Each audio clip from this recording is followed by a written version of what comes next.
Good evening, everyone, and welcome to Bronco Baseball on a beautiful Friday night here in El Dorado. Tonight, the El Dorado Broncos are hosting the Salina Shock. Good evening, Kurt Caden with you. Nice to have you tuned in tonight for Bronco Baseball. Let's take a look at the starting lineups. Batting order tonight for the Salina Shock looks like this. Colton Moore will bat first. Bryan Lawrence second. Kyle Starcher third. Ryan Chargo will bat fourth. Mike Karam fifth. And August Ramirez sixth. Batting seventh, Peyton Neiman. Josh Robinson batting eighth. And Alex Smith will bat ninth for the Shock. Taking a look at how the Broncos look out in the field.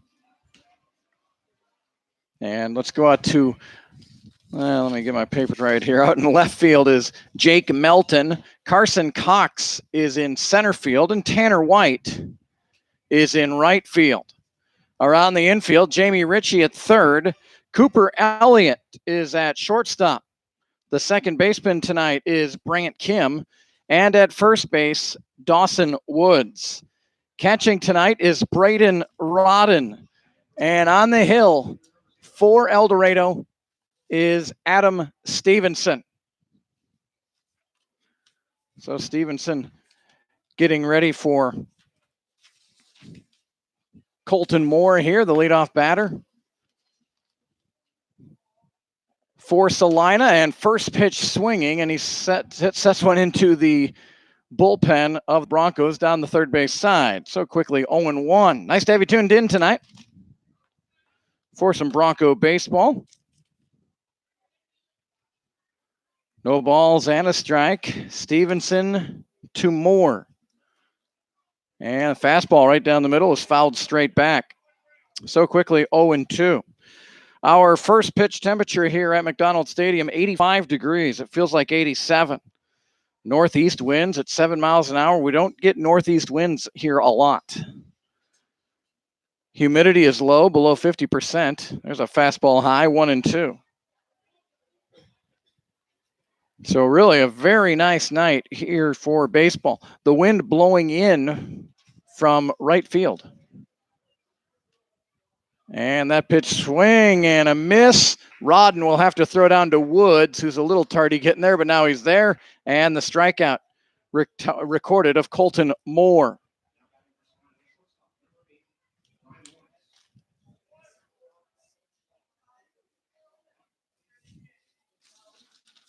So that brings up Bryan Lawrence for the Shock.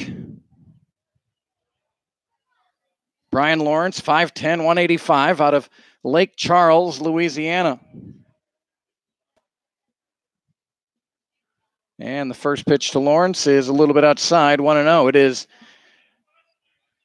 El Dorado, City of El Dorado night here, Butler County Appreciation Night. And Lawrence hits one out into center field, and that will drop in front of Cox for a one-out single.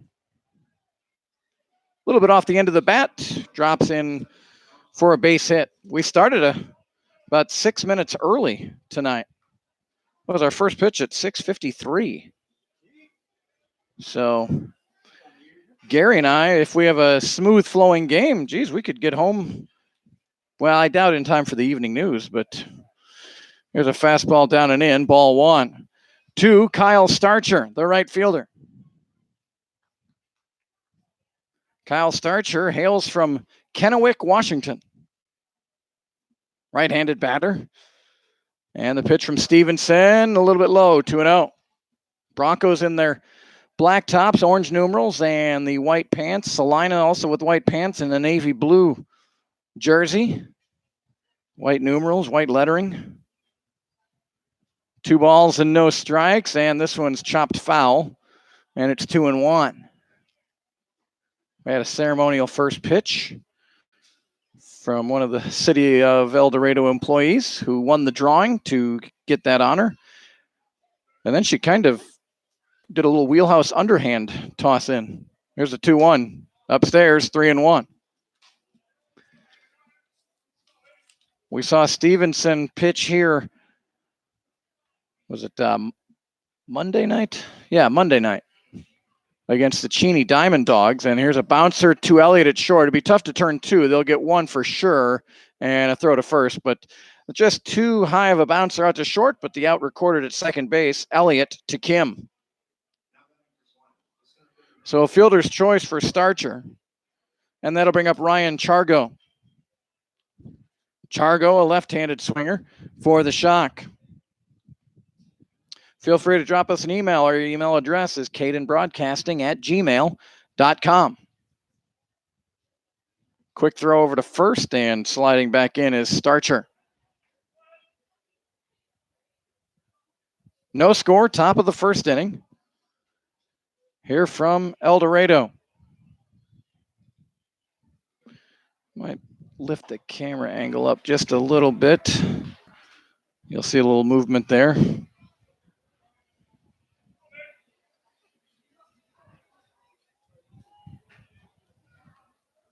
Stevenson delivers, and this one's fouled into the Salina dugout and then ricochets back out onto the field.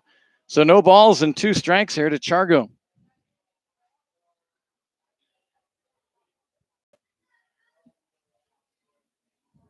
Moore struck out. Lawrence dumped in a single into shallow center field, and Starcher hit into a fielder's choice. Here's a pitch into the turf. Nice stop back there by Rodden.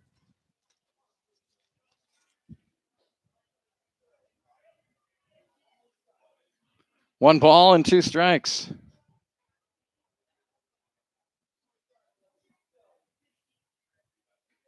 And the delivery, that's outside, off of Rodden's glove. That'll be a pass ball as Chargo will take second base. So 2-2.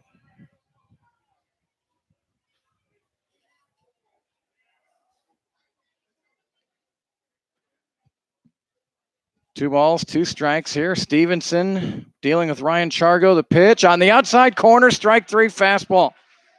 So a couple of strikeouts for Stevenson and a much better first inning here tonight than he kind of struggled on Monday night, got through it. And then it was that big second inning that hurt him against Cheney. But no damage here in the first inning. No runs on a hit, 1 left. We go to the bottom of the first inning. Broncos. Well, it's the Shock 0 and the Broncos coming to bat. Nice to have you tuned in tonight here on YouTube.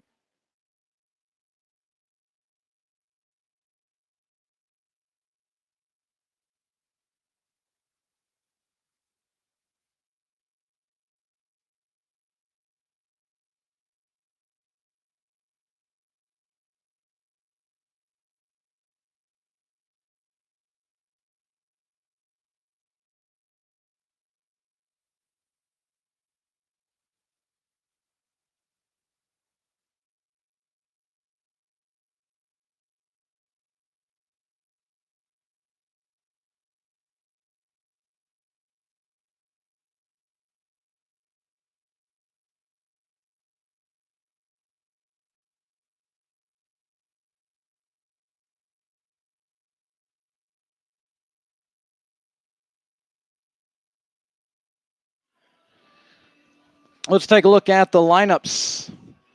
The lineup, I should say, for El Dorado and the fielding arrangement for the Shock here. The batting order for El Dorado, Jordan Griffin back in the lineup after a couple nights off due to injury. He'll lead off. Braden Rodden batting second. Dawson Woods third. Jamie Richie bats fourth. Carson Cox fifth. Brant Kim in the 6 hole. Jake Melton batting seventh.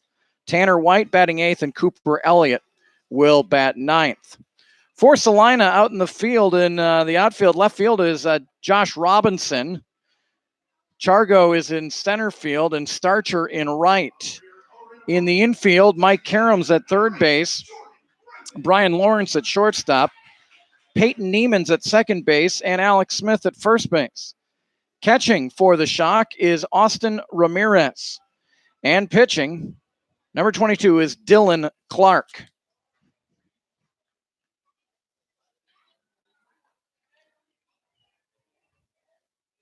So Jordan Griffin stands in, and the first pitch from Clark is piped down the middle for strike 1.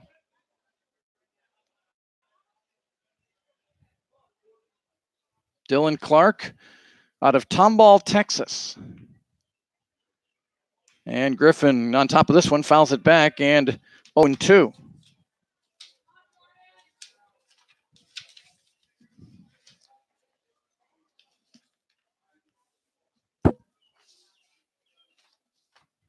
So an 0-2 pitch. Clark here to Griffin. And it's out of the zone, 1-2. Jordan Griffin hitting .273 here in the young season. 3 hits and an 11 at-bats. He's got 2 doubles and a home run. And he'll add a strikeout to his stat list there as Clark dropped in a change on him there. So a leadoff strikeout for the Broncos, and that'll bring up Braden Rodden. Braden Rodden out of Otaha, Oklahoma, 5'7", 160, goes to Seminole State University. And Rodden smacks one down the third base side, but that'll slice foul. Rodden at 250, 5 for 20.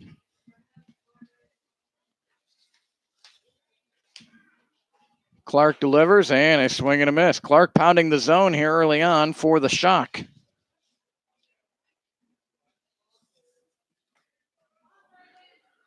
Got ahead of Griffin 0-2, and he's ahead of Rodden 0-2. The wind and the deal, and that one's popped up. Coming in from center field is Chargo, but Lawrence has actually got it there behind shortstop. Then Lawrence with the catch, and 2 away. And that'll bring up Dawson Woods. First, I was going to say, Gary Carr up here, the longtime statistician for the Broncos. Dawson Woods just got into town, or about 30 minutes ago. From Navarro Community College. Navarro had a nice run at the Junior College World Series. First pitch is a swing and a miss for Woods. 6 foot 195 out of Corsicana, Texas.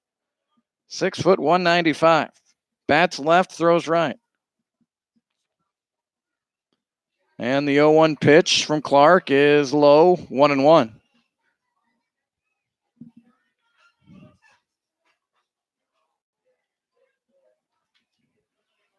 No score, bottom of the first inning. And the pitch, and that one's in there.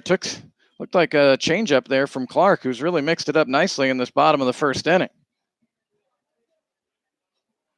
1 ball and 2 strikes. Jamie Richie waits on deck.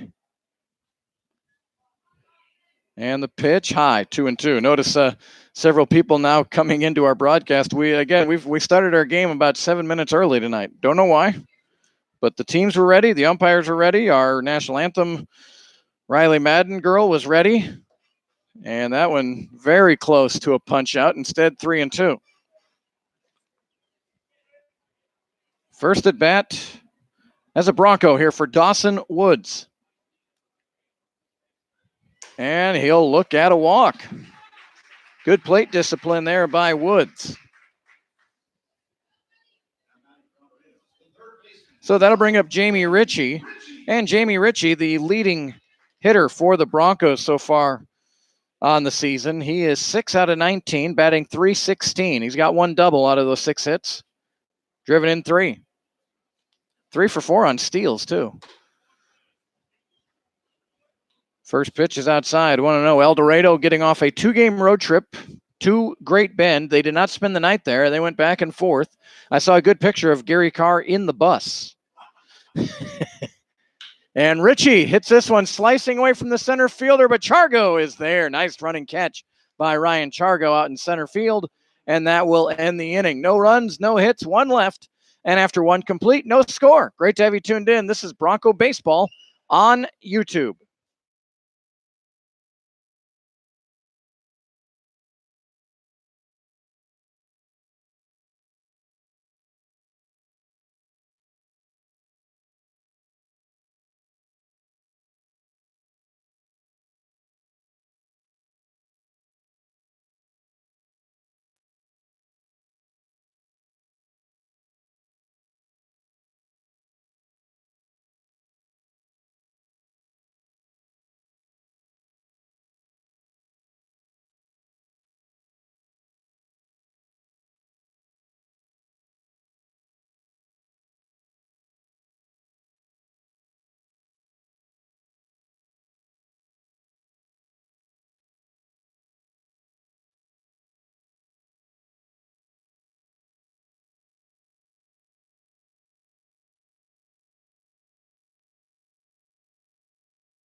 Top of the second inning here from McDonald Stadium.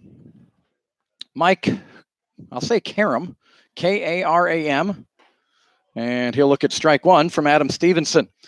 Stevenson, you might remember Monday, went 1 1/3 innings and had a 2-0 lead going into that second inning, but Cheney jumped on him for 6 runs in the second inning, chased Adam from the game. The Broncos would eventually come back, tie the game, and take the lead before succumbing 10-7. That was on Monday night. Then a loss Tuesday at Great Bend, followed by a 1-run win on Wednesday.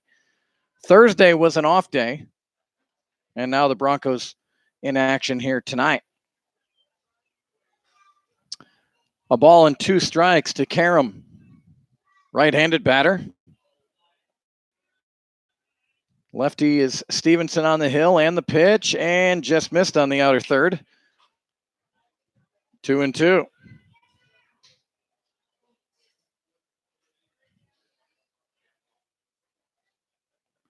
Stevenson winds and deals the 2-2 curveball, and Karam couldn't hold up. He strikes out. 3 strikeouts already for Adam Stevenson. And that'll bring up August Ramirez.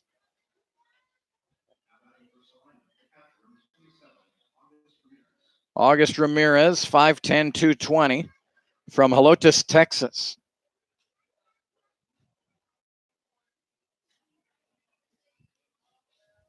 One away here in the top of the second inning. No score here from El Dorado, and a first pitch ball to Ramirez. Peyton Neiman waiting on deck for Salina. Good cut and a miss there from Ramirez. 1 ball and 1 strike.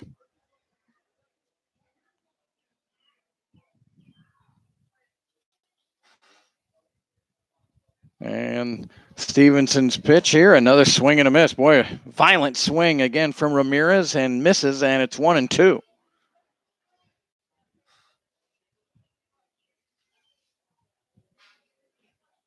So a ball and 2 strikes, and Stevenson's pitch is fouled straight back, 1-2. It remains. Another nice crowd is filed in here.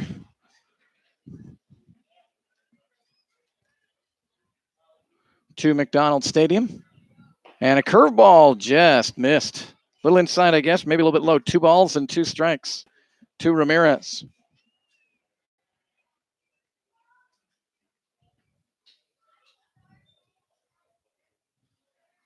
Long look in. Now Stevenson has his sign, and the pitch is hit right back up the middle. Diving, but not getting there is Kim, and it's a base hit for Ramirez.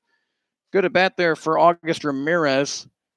Took some mighty cuts, then with 2 strikes, shortened the swing a little bit, and just guided one through the middle of the field. So a 1-out single for Ramirez, and that'll bring up Peyton Neiman.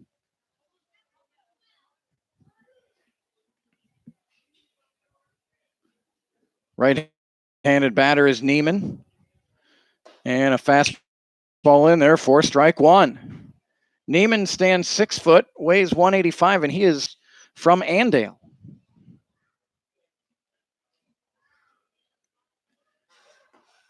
And a 1 strike there, now 0-2. Home plate in shadows here along with third base here at McDonald Stadium. And the pitch from Stevenson is fought off and fouled out of play. Another fun night here at the park when we have a good crowd here, and there's youth baseball out into over the right field wall. So a lot of folks around here. And it is a Chamber of Commerce-like night. Pitch is outside. 1-2 to Peyton Neiman.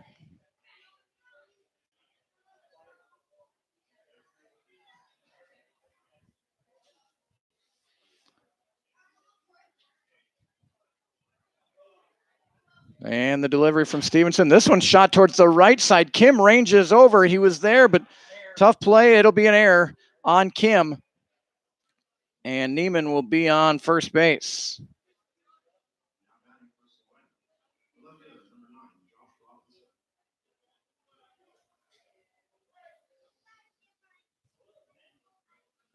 So down to second base is Ramirez. And Josh Robinson stands in with one away. 2 runners on. And Stevenson again starting off another hitter with strike 1.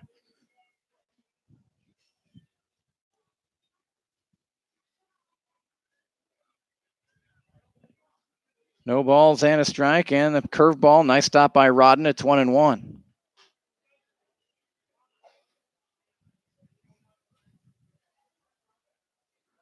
Salina will be home tomorrow night. They are home to Hutchinson tomorrow night.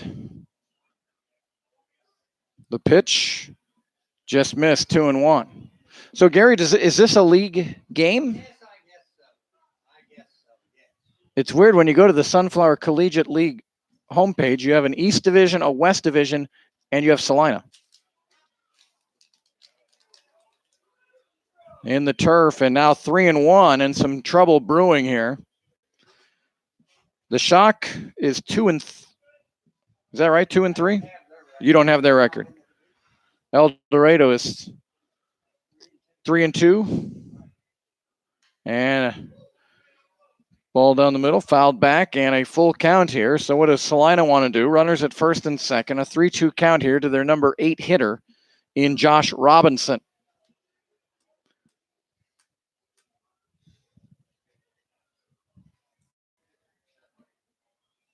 And the runner staying put. The pitch is low and away. So a walk, a single, an error, and a walk, and they're loaded for the Shock.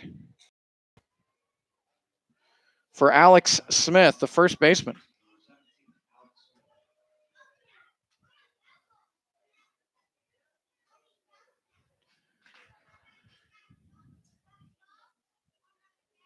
Genie off to a 6-1 start to the season. First pitch missing, 1-0. Of course, that's the overall. Their conference record is 2-0. And this one's shot through the right side, a base hit out to right field. Tanner White has it, and the runner from second will stop at third. It's an RBI single for Alex Smith. And you, being completely honest, you wouldn't say that Salina is just ripping the ball, but they are finding holes, which is all you need to do. Just guiding it through, up the middle. 2 balls now to the first base side of second for Kim. One he couldn't handle, that one he was unable to get to. And to the top of the order, Colton Moore, a 1-0 Salina lead. And this one's fisted towards third. Richie makes a nice play. Didn't go home, goes to first, and he's safe. That'll be a hit. It took a funky spin, but Richie had time. I guess maybe he didn't have an angle to throw to Rodden. I'm not sure. But he decided to go to first, and that'll be an RBI single for Moore on the infield. Some really tough luck here for Adam Stevenson. Down to third is Robinson. Smith is at second. And first pitch swinging is Bryan Lawrence. This into foul territory. Woods gives it a chase, but cannot catch up to it. And it's 0-1 here to Bryan Lawrence. He singled in the first inning.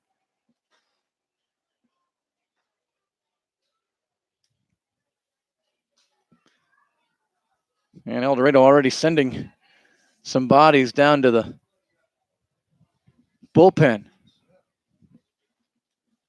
Although you'd have to say Stevenson has not pitched badly here. Curveball. This one's bounced to third. Richie on the back end. Now he drops it on the exchange. And that'll be an error. And boy, all this work on the infield here hurting El Dorado. Robinson comes in to score. Down to second is Moore. Lawrence reaches second error of the inning. And here comes Starcher. And it's 3-0 Salina. And again, pounding the zone. This is hit on the infield. And Stevenson gloves it, able to throw it home. What a flip by Stevenson to Rodden to get rid of Smith from scoring on another ball on the infield. Moore moves down to third. Lawrence to second. Starcher's now at first on another fielder's choice. And the ninth batter of the inning is Ryan Chargo. That was not an easy play for Stevenson. probably helped that he was left-handed because he gloved that and was able, gloved it and just flipped it home to Rodden, who kept his toe on the dish to retire Smith. So 2 away. And here's Chargo in the first pitch, and Rodden saves his pitcher there. He put that chest right in front of that spiked fastball.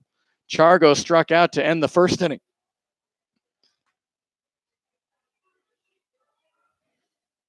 Well, just a tough luck inning for Stevenson. Here's one. This one's a nice base hit out into center field. That will score 2. And Cox has it. He'll throw to short. And a 2-run single for Ryan Chargo. Really the best hit of the inning for the Shock.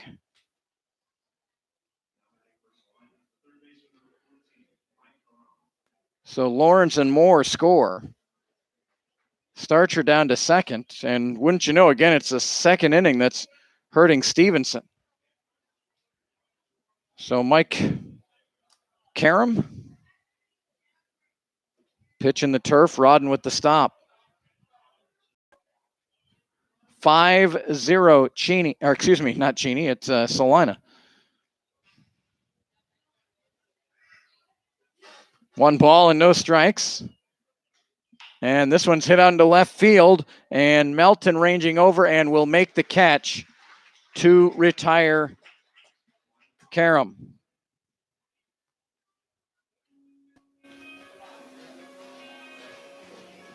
So for the Shock, they score 5 times on 1, 2, 3 hits. There was 2 errors and 2 left.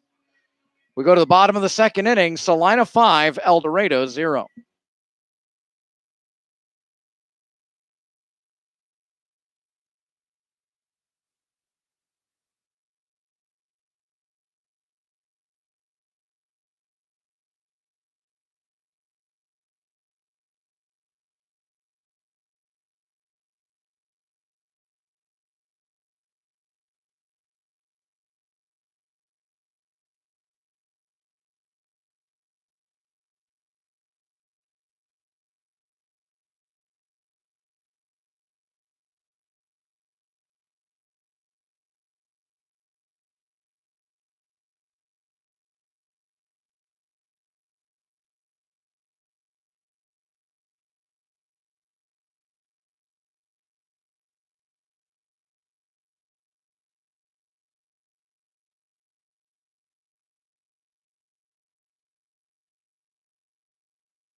So it's time for the Broncos to do some work now as they find themselves in a 5-0 hole. And Carson Cox will lead it off. Any Salina fans watching and listening and watching your sons out there, feel free to send something in the chat window. You can email me at Caden Broadcasting, CADEN, broadcasting @gmail.com. Always like to see who's out there watching and listening and who you're cheering for, where you might be watching. Carson Cox leading it off for El Dorado and a swing and a miss. 1 ball and 1 strike. Tell you what, just as I was saying, tough luck for Adam Stevenson. Ramirez with a 2-strike single up the middle.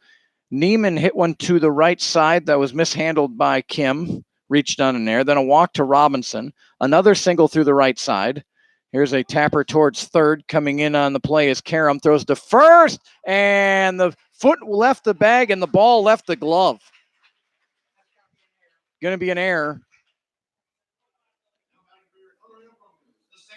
So Cox reaches on an error, and that'll bring up Brant Kim.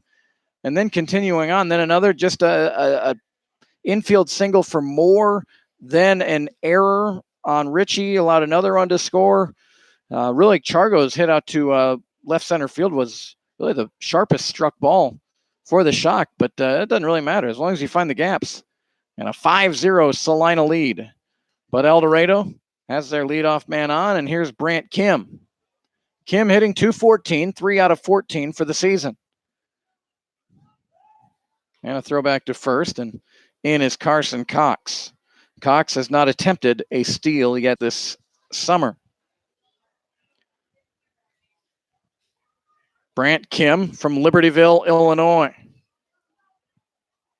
And the pitch, and that one's right down the middle for strike one. 1 ball and 1 strike.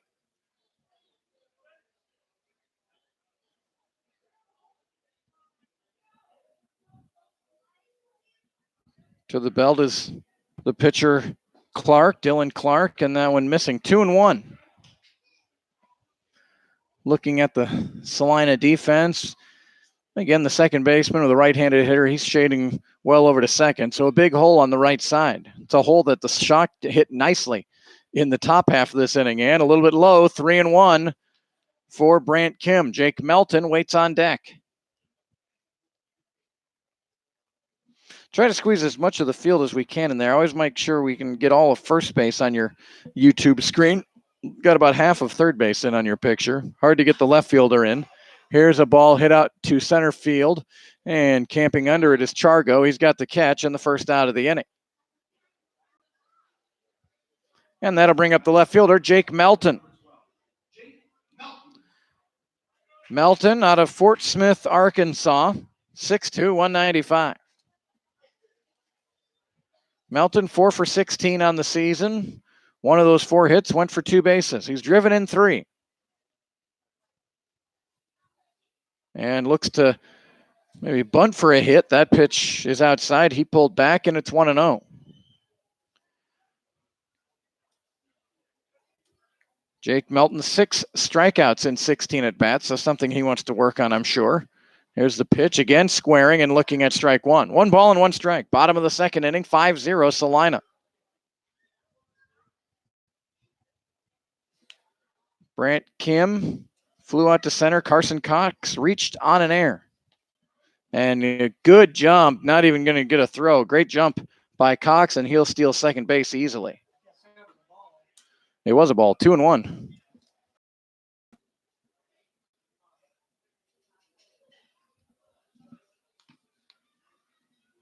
So with 1 away, Melton looking at a 2-1 pitch and pops this one out of play.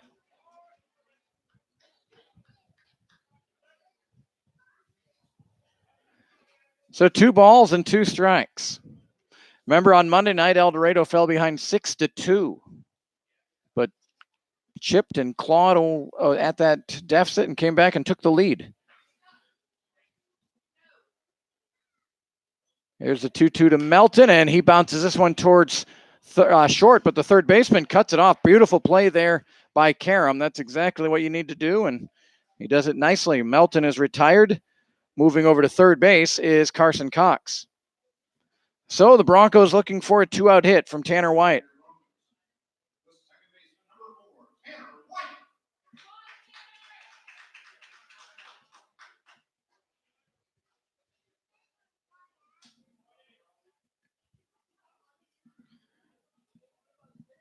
Tanner White playing right field tonight for El Dorado, and he'll look at ball 1. Close.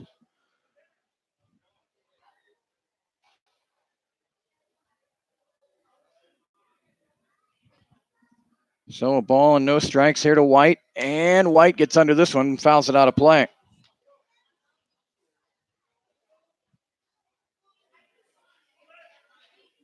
So a ball and a strike to Tanner White. Tanner White hitting .214 on the season, 3 for 14. Had a good game on Wednesday in the win over Great Bend up in Great Bend. And a bouncer towards second base, and Neiman's got it. He'll toss over to Smith, and White is retired. So the leadoff error doesn't hurt Salina. No runs, no hits, 1 error, and 1 left. We go to the third inning. Salina 5, El Dorado 0.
Top of the third inning here from McDonald Stadium.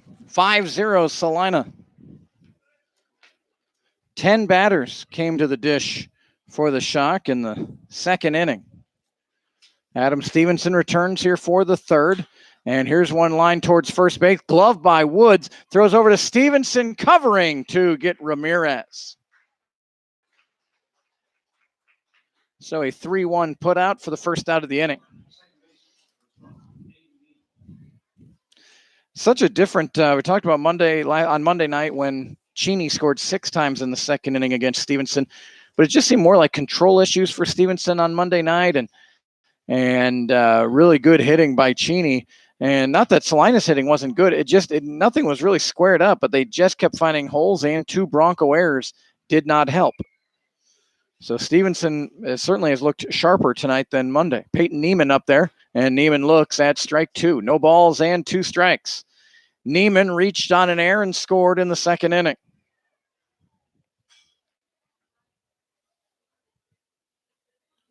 And the 0-2 from Stevenson outside, 1-2. Little weird in the press box whenever we do have northeast wind. It doesn't happen all that often during the summer. But we got it tonight, so you got to make sure your papers are covered. They'll go flying around.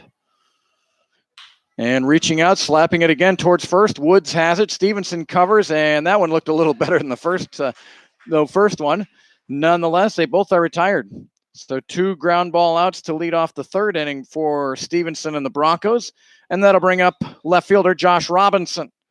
Robinson walked and scored in the second inning.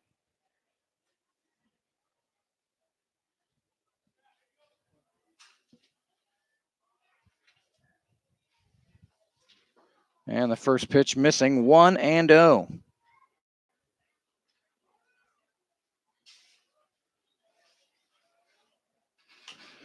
Stevenson winds and deals, and that's foul out of play. 1 ball and 1 strike.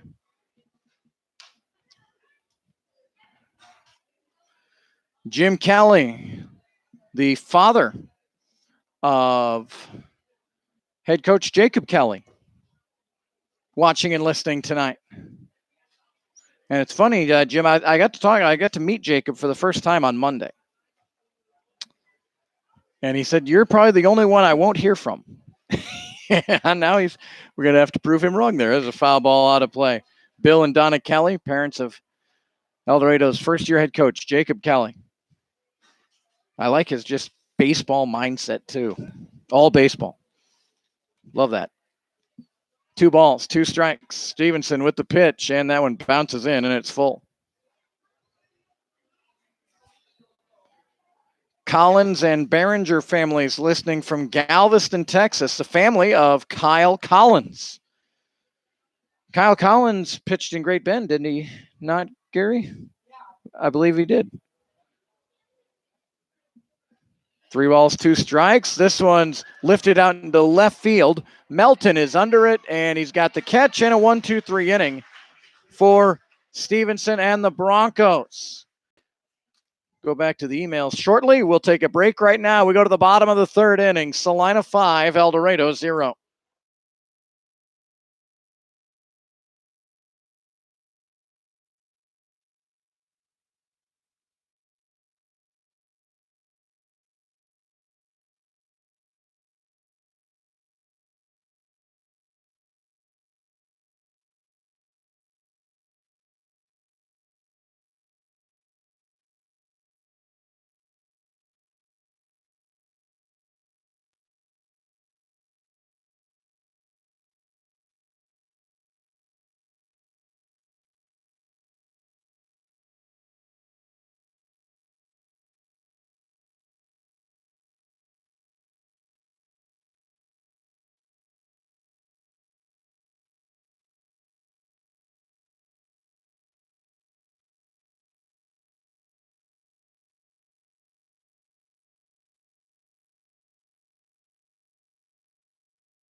Cooper Elliott leading off the bottom of the third inning. Long way to go here for El Dorado. They're down 5-0, but Gary and I have seen enough games here. 5-0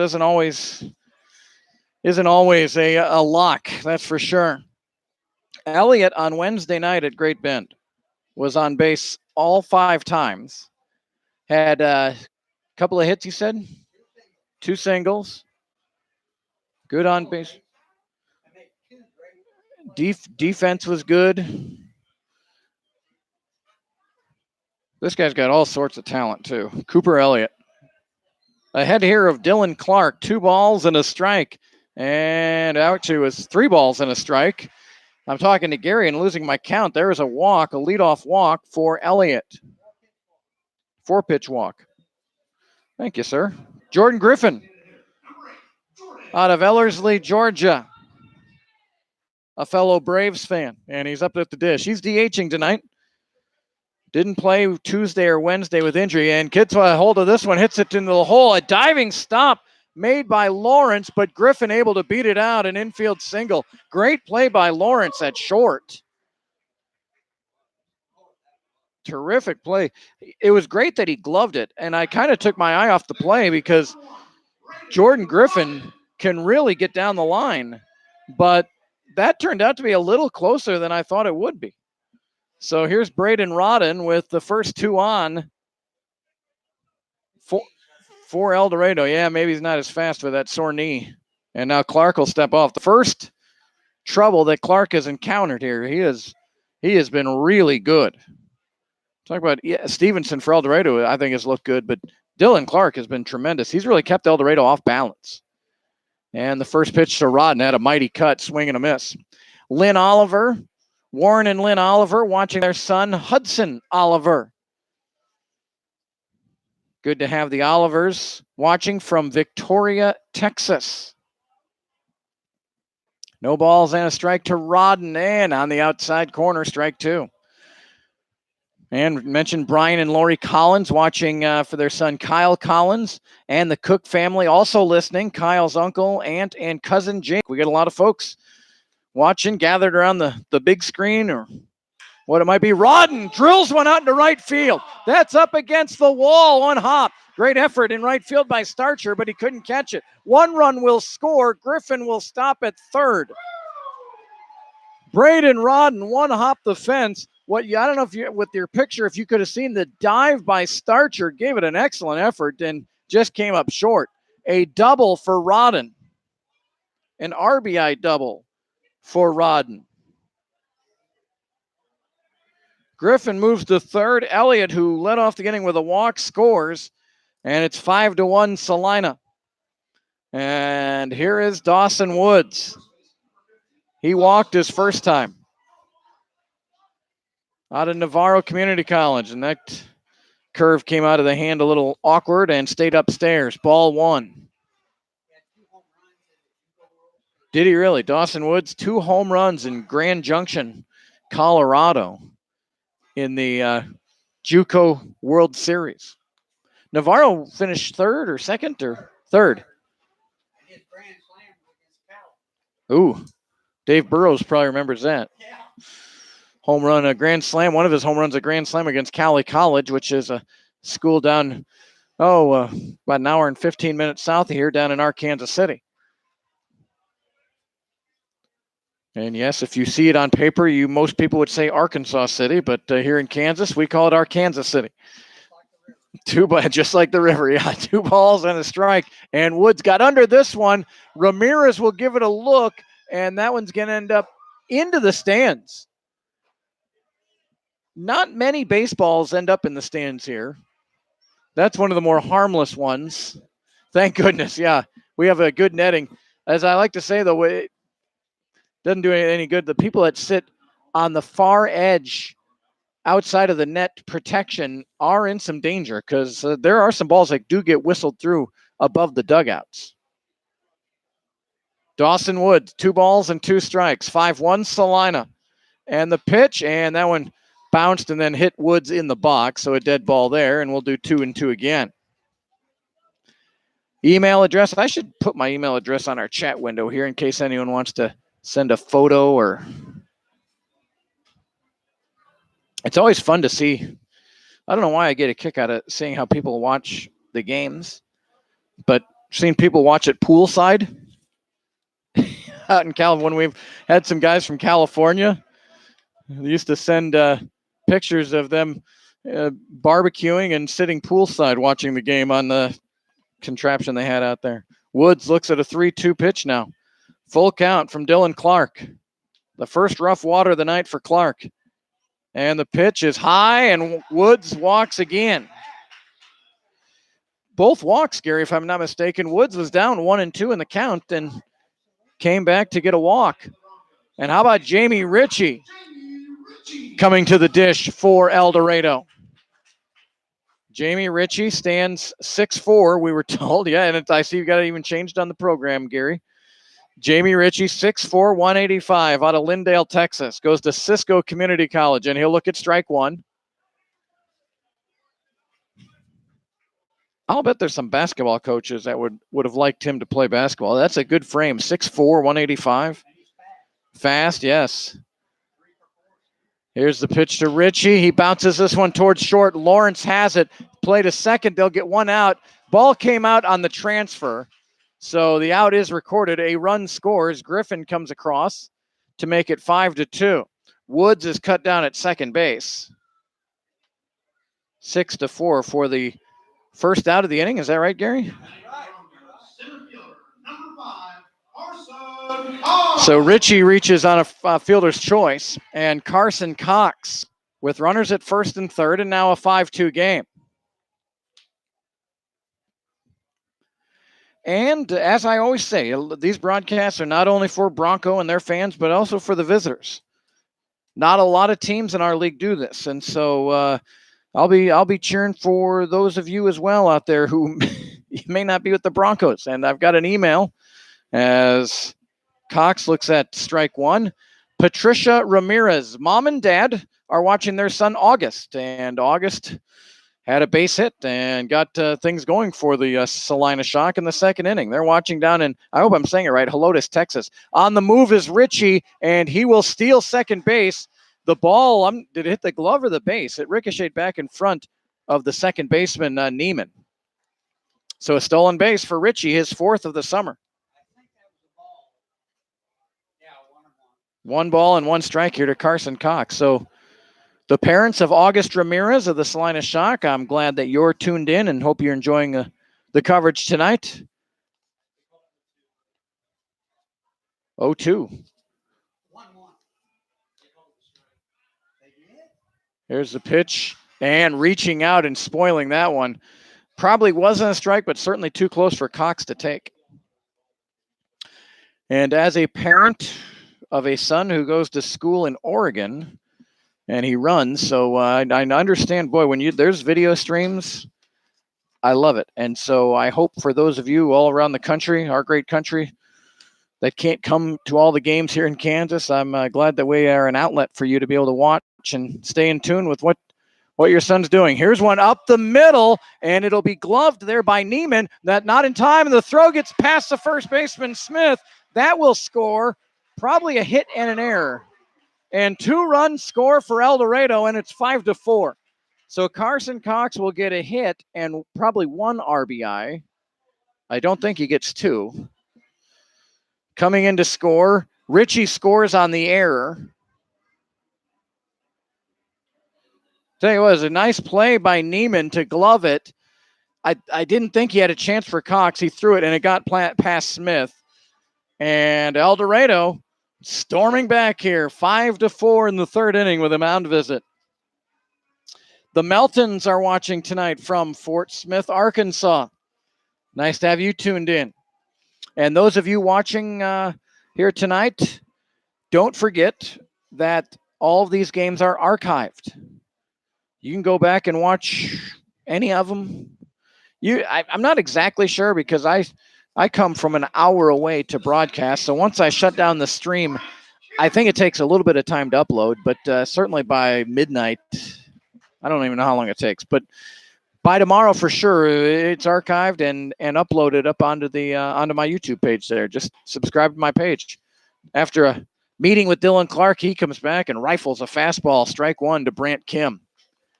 4 runs are in for El Dorado. They've done it on just on 3 hits so far. Down at second base is Cox. And this one's bounced up the middle. Lawrence gets a nice Sunday hop, fires over to first. Good strong throw. And retires Kim. That's 2 away. Moving over is Cox to third base. Boy, love getting good talent. And the shortstop, Lawrence, for Salina. Tell you what, that was a free and easy throw. And that thing was on a line back over to first. Lawrence out of Lake Charles, Louisiana. Strike one to Jake Melton. Melton with family watching. Johnny Melton says the family's watching in Arkansas. And Melton looks at ball one. That curveball dove outside. 1 ball and 1 strike. Jamie Richie's Aunt Kendra and Uncle Jason are watching from East Texas tonight. Hello to Aunt Kendra and Uncle Jason. Tell you what, I think I speak for Gary. We're really liking watching Jamie Richie play baseball here in El Dorado. We've got a small sample size, but so far, so good. 2 balls and a strike to Melton. He grounded out to third his first time. And the 2-1 hit him on the on the back pocket. So Melton will go down to first base on a hit by pitch. And the 9th batter of the inning will be Tanner White. Tanner White hails from right here in El Dorado. More baseball on the air tomorrow night, folks. Hope you'll be tuned in. Scheduled for 7 o'clock, but who knows? We may start early again, like we did tonight. Mulvane is in town tomorrow night. Here's the first pitch to White in the turf. Nice stop by Ramirez. Now trying to get down to second base is Melton, and he is going to be gunned down. Nice job by Ramirez to gather. So many times catchers with a runner at third, especially in a 1-run game, a little tentative to throw down, but a good strong throw by Ramirez to retire Melton on a caught stealing. That's the 3rd out of the inning. El Dorado scores 4 times on 3 hits. There was 1 error and 1 left. And after 3 complete from McDonald Stadium, Salina 5, El Dorado 4.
Well, we got a game as we kind of thought we would. I thought El Dorado would battle back, and they have. 5-4 Salina, top of the 4th inning. Salina scored 5 runs in the 2nd. They sent 10 men to the plate that inning. El Dorado scores 4 in the 3rd. They sent 8 men to the plate. And up at the dish right now is Alex Smith, an RBI single in that 2nd inning for Salina. The 9th man didn't get to swing. No balls and 2 strikes, and that one got away from Stevenson, sails over Rodden's head and to the backstop. 1 ball and 2 strikes.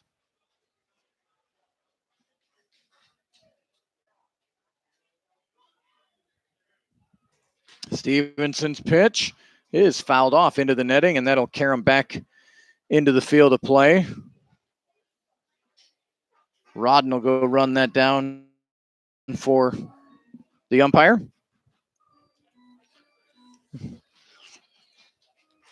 We started a bit early tonight. Again, we don't really know why. We started 7 minutes early. Pitch outside, 2-2. 9-1-2 for the Shock here in the fourth inning.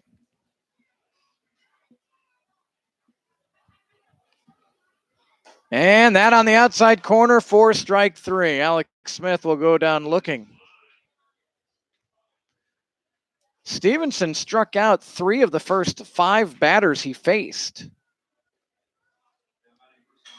before running into some trouble. Leadoff batter, Colton Moore, 1 for 2. He struck out in the first, singled in a run in the second, and then eventually scored himself. And the first pitch low, 1-0. 5-4 Salina here in the fourth inning.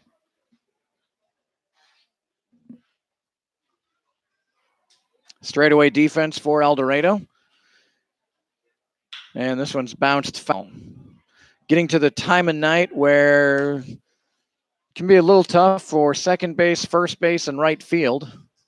Looking in, the first base coach even. That ball came chopping at him. He just patted his heart to say, I'm all right.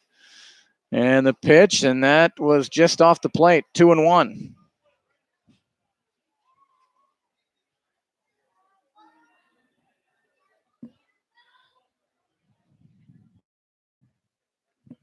And the 2-1 pitch, curveball, caught the corner, the inner third. And it's 2-2.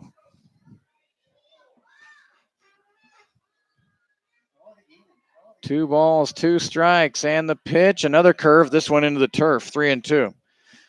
I would say Stevenson hasn't commanded the curve as well as he'd probably like here tonight, but the fastball's had a lot of life on it. Full count here to Colton Moore, designated hitter for Salina. And the pitch bounced towards Woods. Woods will get a little running start on it, glove it himself, and retire Moore himself. So 2 away.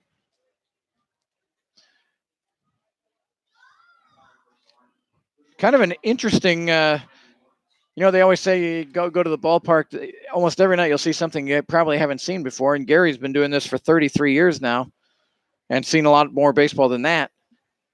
And in tonight's game, both teams have a DH leading off, which we have not tested. I was trying to think, you don't normally see DHs lead off, and yet both El Dorado and Salina have implemented that.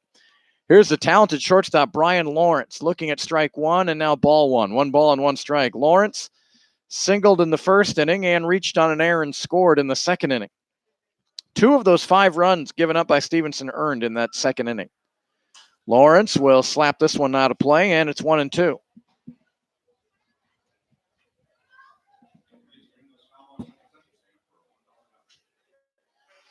City of El Dorado, Butler County Appreciation Night here at the ballpark. The 1-2, bounce towards shortstop. Elliott's got it on a couple of hops over to first, and that will retire Lawrence. And another 1-2-3 inning. Tell you what, Stevenson faced 4 batters in the first, 3 in the third, and 3 in the fourth. He faced 10 batters in those 3 innings, and he faced 10 batters in the on the whole second inning. Crazy stuff, baseball. 3 up, 3 down. We go to the bottom of the fourth. 5-4 Salina here on YouTube.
Tanner White, who was at the plate when Melton was cut down trying to get to second base, returns to the plate to lead off the fourth inning. White grounded out to second base his first time, and he couldn't hold it. Well, did he? Looked like he went, yeah. So a strike 0-2. Hello to Jim and Tony Richie. They're watching Jamie, and they appreciate the video, so I'm glad to hear that. And if you ever get a chance, Vicky Bell is the one that contacts me to have me do the games, so appreciate the thanks. Vicky Bell probably deserves more of the credit. 1 ball and 2 strikes. Gary Carr deserves credit because he gives me stuff to talk about on here. 1 ball and 2 strikes to White. That one dives down low, 2-2.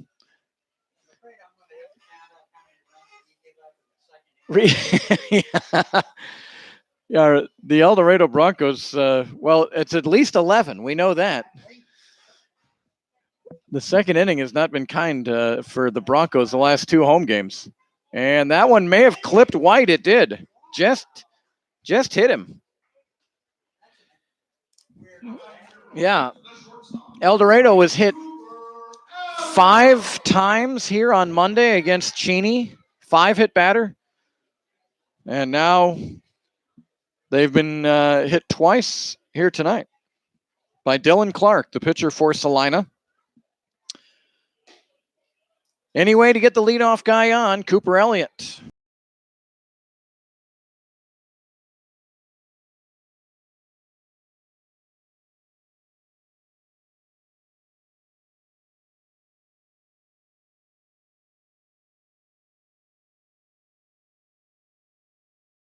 Definitely leaning. Yeah, right. Yeah, looking into that sun, too. You got to find the ball. Good lead by White. And he's off on the pitch. And Ramirez was ready to chuck it down there, but it came out of his hand. A stolen base for Tanner White.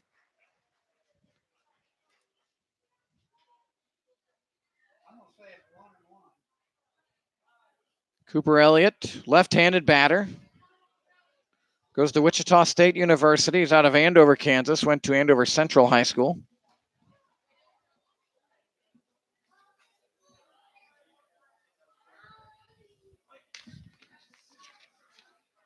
And the pitch, that's high and through the glove of Ramirez.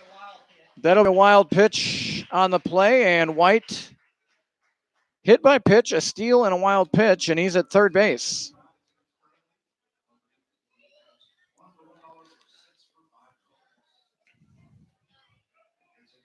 Two balls and a strike here to Cooper Elliott.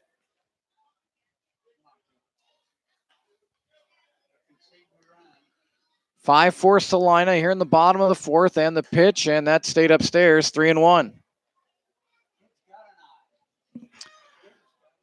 Bronco batters, a lot of them have had pretty good discipline at the plate so far in the few games I've seen.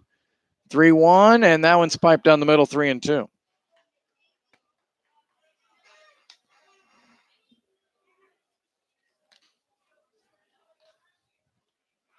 So a full count here to Cooper Elliott. Salina bullpen quiet. Dylan Clark. And time is called. Dylan Clark cruised through the first 2 innings. Gave up a walk in the first, and Cox reached on an error in the second. That was it. But then a 4-run third inning. And now some trouble brewing here. Elliott grounds it down to first. That'll score a run. And an RBI ground out for Elliott ties the game at 5. So 3 unassisted there, but an RBI. So just like that, that 5-run inning is just that. We're tied at 5. We kind of start back fresh here. And the top of the order for El Dorado is Jordan Griffin. Singled and scored in the 3rd inning. It was an infield single only because Bryan Lawrence made a fantastic glove grab in the hole. 1 ball and no strikes here to Griffin from Alabama Huntsville. And reaches out, slaps this one down the right field line, but it's slicing foul into the Salina bullpen, which has now got a couple of occupants down there.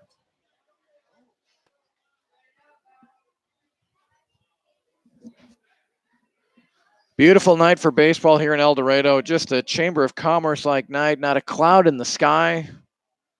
Griffin looks at 2-1. A breeze out of the north is really out of the ordinary here in South Central Kansas this time of year. So a very pleasant night. Foul ball by Griffin, and it's 2-2. And the person I always think I'm grateful for when we do get those north winds is the catcher. So many times, just that blazing heat we have here, and you're on the turf, and usually working very hard are the catchers at this level. And boy, when you get a little coolness here, good for Ramirez, for Salina, and Rodden. Griffin will take a look at strike 3, and Ramirez applies the tag for the second out. So 2-away, and here is Braden Rodden. Rodden has the loudest hit of the night, a double, a one-hop the wall out in right center field that drove in a run. 2-away for the Broncos in the fourth, and the pitch from Clark, and off speed and in there for a strike. No balls and 1 strike here to Rodden.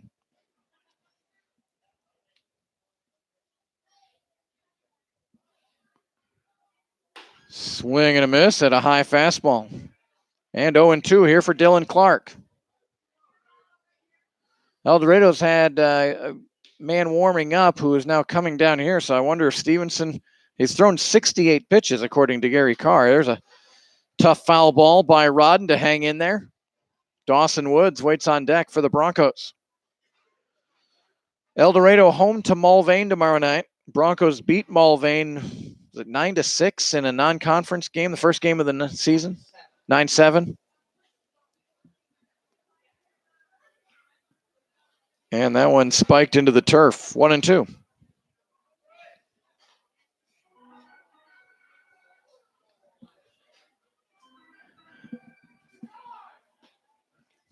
Fun to look around the park. Just seeing a lot of people enjoying themselves. No one fanning themselves. Enjoying some beverages and some of the ballpark fare. There's a bounced ball that hit Rod. So if it bounces and hits you, it counts, huh, Gary? Which, as a batter, if you're going to be hit by a pitch, better to be hit by a ball that bounces in on you. Dylan Clark. So that's the third batter tonight hit by a pitch, going along with those 5 here Monday. I don't know what happened in Great Bend if there's many hit batters. Dawson Woods has walked twice, looks at ball 1. Left-handed batter, Dawson Woods. First game of the summer for El Dorado. And a throw over to first.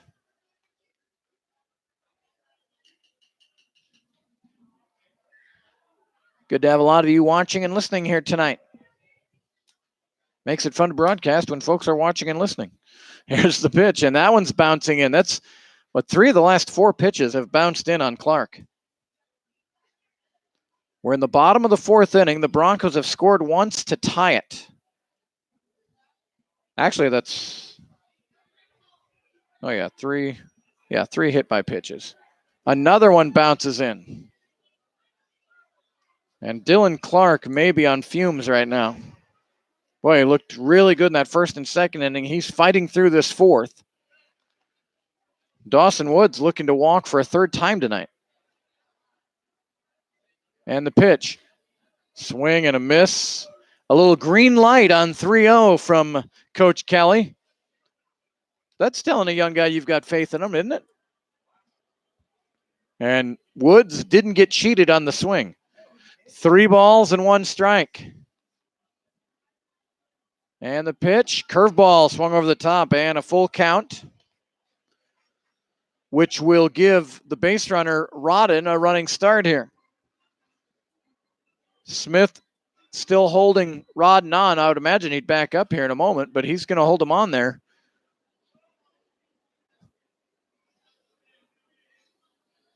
And the pitch, Rodden on the move and called strike 3.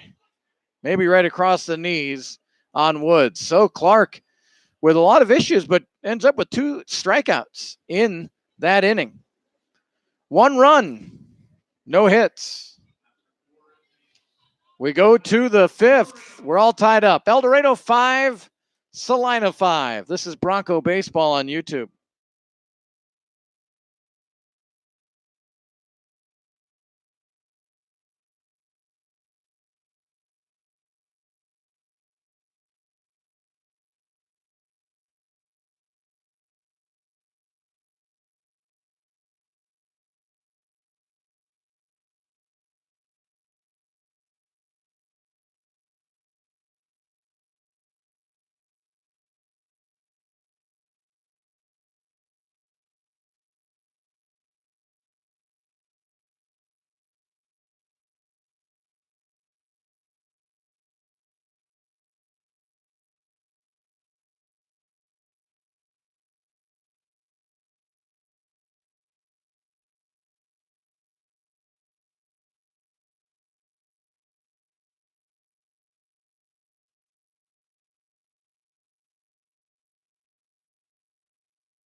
So top of the 5th inning, and the night is over for Adam Stevenson, and I would say a very positive night for Stevenson. He goes 4 innings, gave up 5 runs, but only 2 earned, 3 hits, 1 walk, 4 strikeouts. Just had trouble in that 2nd inning, and the defense let him down a little bit. And he gives way for right-handed pitcher Kyle Collins, who has folks watching here tonight. Brian and Lori Collins are watching. And the Cook family also listening. Kyle's uncle, aunt, and cousin Jake. And a ball and a strike here to Starcher. Kyle Collins out of Cat Spring, Texas. 6 foot 175. Goes to Cisco Community College. Our good friend Daniel Nelson was from Cisco, wasn't he?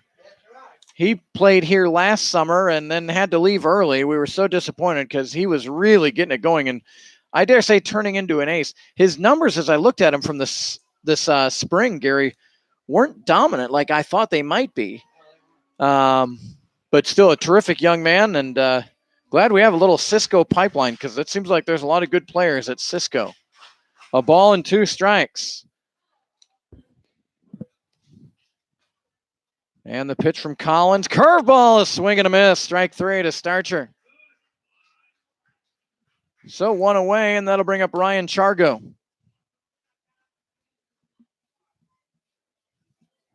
Chargo, 1 for 2, struck out, and then had a 2 RBI single in the 2nd inning. We're all tied up at 5. Here in sunny El Dorado. And the first pitch, a swing and a miss by Chargo. Chargo, the number 4 hitter in the lineup.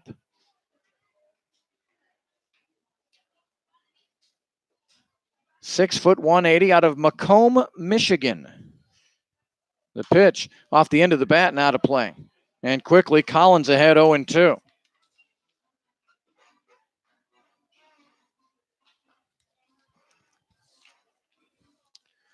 Kyle Collins, of course, limited numbers so far. 3 innings pitched on the summer. Has given up 3 hits, 4 runs, 3 earned. That pitch outside, 1-2. 3 walks and 4 strikeouts for Collins.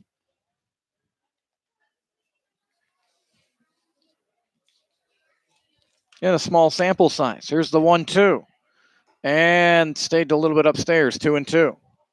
Buckled the knees a bit there of Chargo.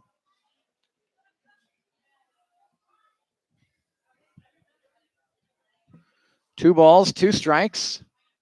And the pitch. And this one's popped out into center field. Late start there for Cox, but now coming in and makes the catch for the 2nd out. Carson Cox.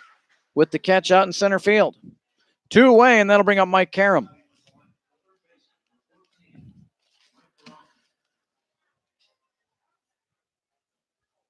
The Broncos will visit Salina on Saturday, June 22nd, which is interesting because that is a day that I will be in Salina getting the KBCA Broadcaster of the Year award at Kansas Wesleyan University. So I may have to sneak over to the ballpark to see some Bronco Road baseball.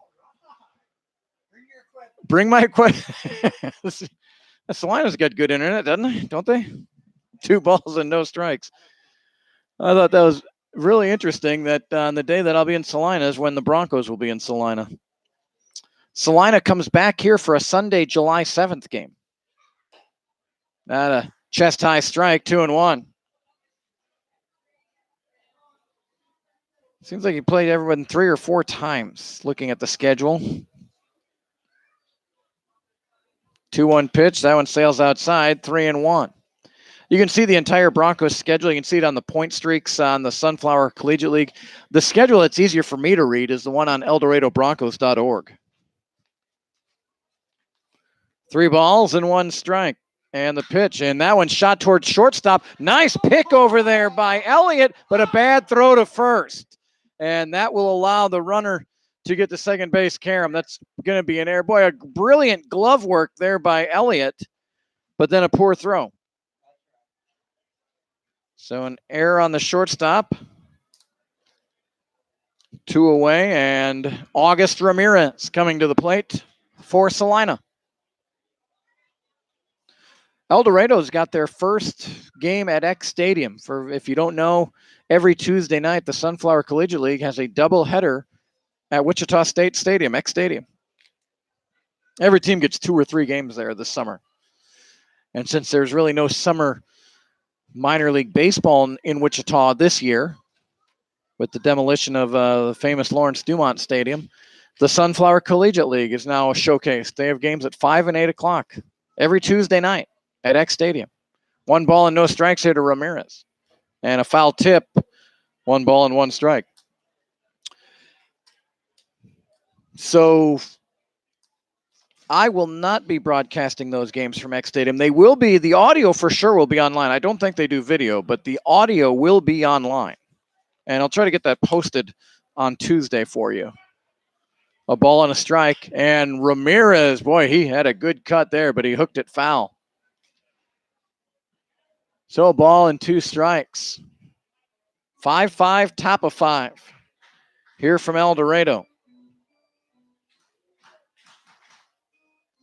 August Ramirez got all the trouble started with a RBI, with a single in that second inning.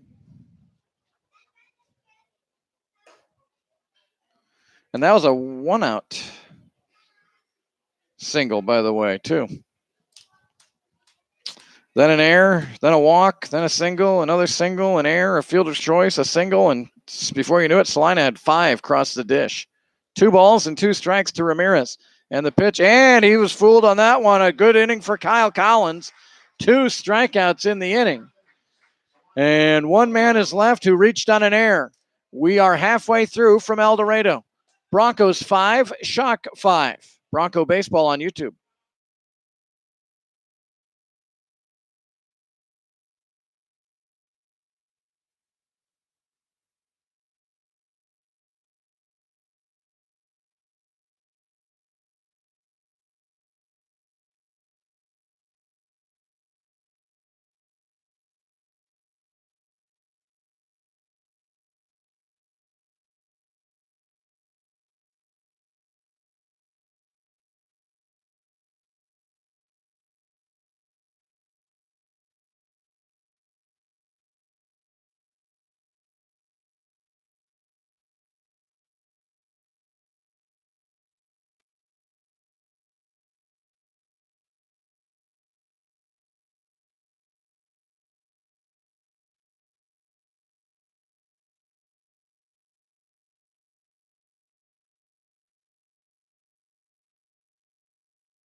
Bottom of the fifth inning.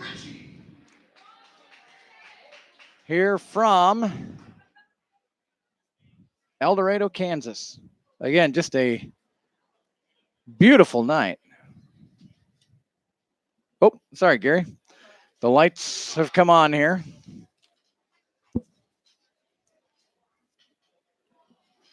Doug and Kathy Richie, Jamie Ritchie's grandparents, watching from East Texas, and they will be here in person next weekend to watch Jamie Ritchie.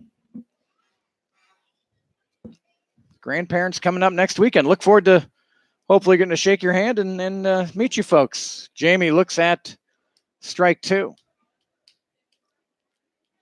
Dylan Clark back on the hill for the Salina Shock. Thank you for the email, Doug and Kathy Ritchie. You can do the same, cadenbroadcasting@gmail.com. The 0-2 bounces, and is that going to get over the netting? Nope.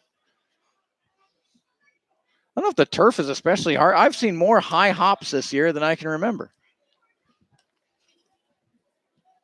Of course, that might have glanced off of the catcher Ramirez's knee. I'm not sure.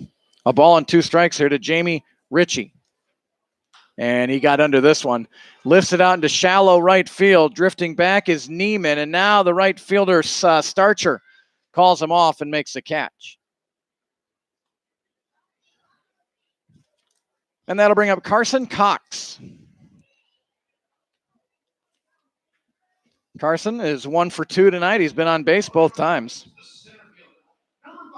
Carson Cox.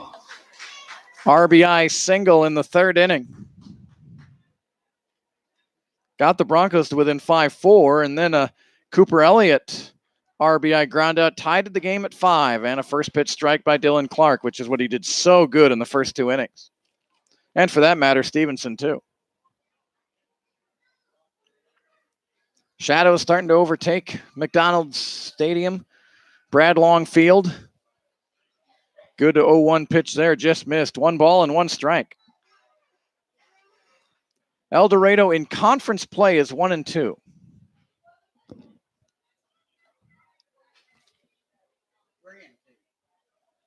In conference? Their standings are wrong on their website then. 3-2 in division play. Look at the division standings.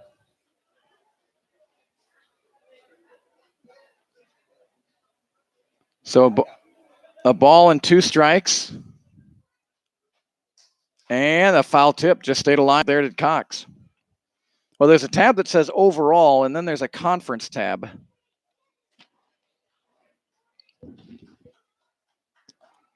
On the conference tab, it has El Dorado 1-2, Mulvane 3-1, leading the way. Patriots are taking on Hayesville tonight. And another kind of off-speed pitch there, and Cox stays alive.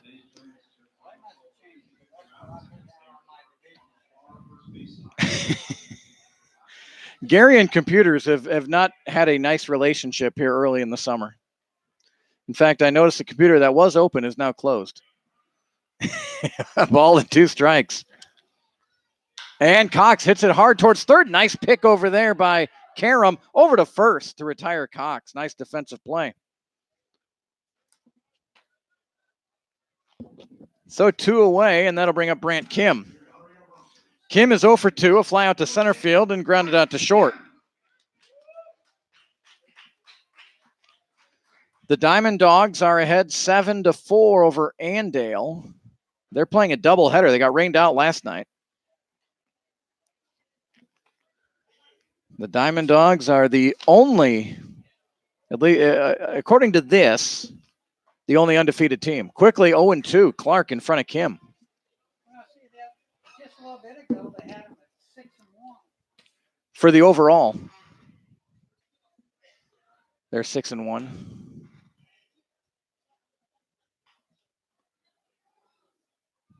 Derby at home tonight, taking on Newton. That's a 2-2 game in the 4th inning. 1 ball and 2 strikes here to Kim. And he gets on top of one, hits it out into center field. Going back is Chargo, now settling in and makes the catch for the 3rd out. Good inning for Dylan Clark. 3 up, 3 down. We go to the 6th inning. Salina 5, El Dorado 5.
A first pitch ball by Kyle Collins comes back with strike 1. 1 ball and 1 strike. Top of the 6th inning. And Peyton Neiman at the plate, and a swing and a miss. 1-2. Took one out of the zone there.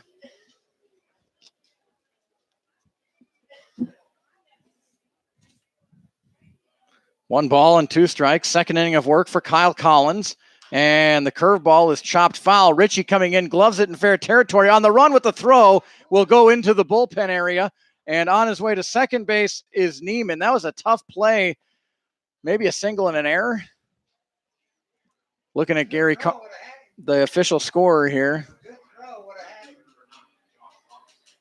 Where does the level of difficulty fall in? And Gary says single and an error for Neiman.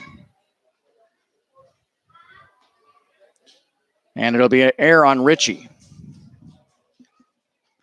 Tell you what, Richie has had some interesting balls down his way tonight.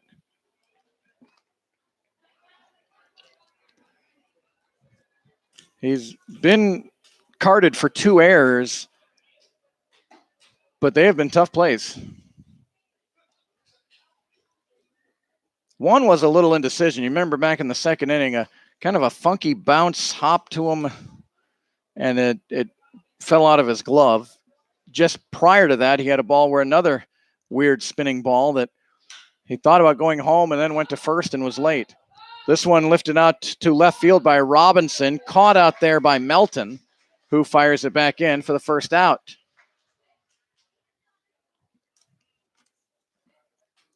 Three errors tonight on El Dorado, 2 on Salina. And here's Alex Smith. Smith, RBI single in the second inning and struck out looking in the fourth. All of that against Adam Stevenson, tonight's starter for El Dorado. 5-5 here in the 6th inning. And a first pitch foul tip back to the netting.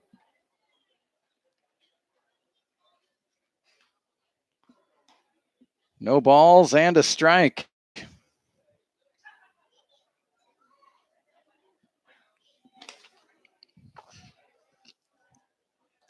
Collins with a look over at second. No one really holding Neiman over there, and now the pitch dives down a low, 1-1.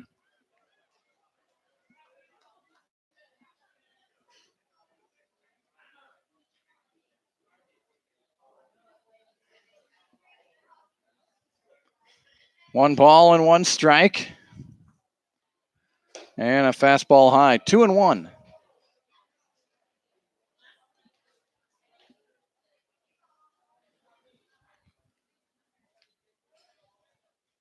Salina scored 5 in the second. El Dorado scored 4 in the third and 1 in the fourth. And that fastball in there for strike 2.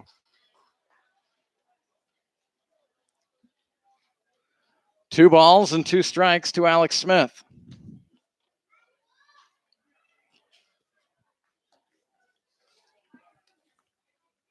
And the pitch is shot into right field. That will get down, and that'll give Salina the lead. And coming home is Neiman. So an RBI single for Alex Smith going the other way. He's got 2 RBIs on the night. And it's 6-5, Salina.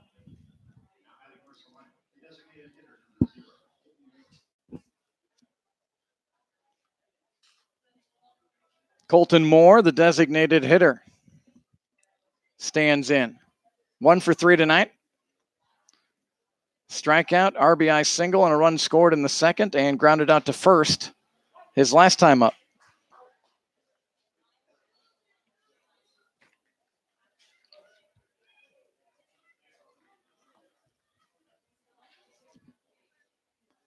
No balls and a strike here to Moore.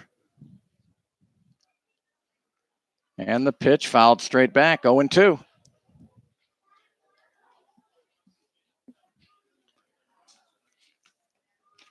Saturday night baseball tomorrow night.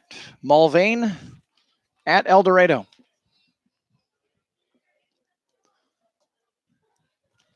Try to get the video streaming around 6:45 tomorrow night. And Moore, just a defensive fight off swing there to stay alive. And it's 0-2.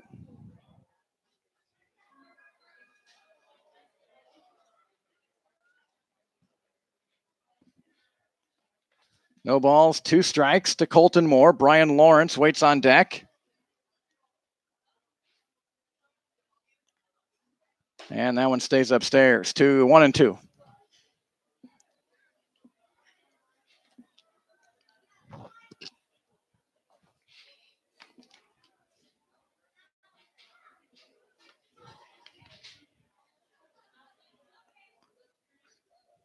Off of first is Smith, and the pitch shot foul out of play.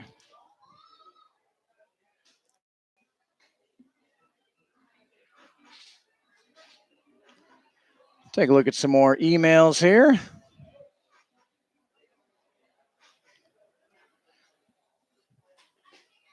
Jamie Richie's grandmother, Vicky, is watching tonight. And here's another foul ball.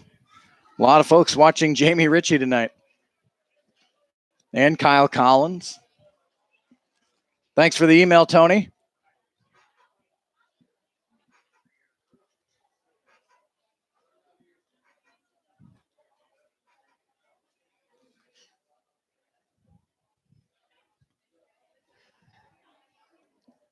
And the pitch, and running on the play was Smith there, and Moore hanging in there, fouls off another one.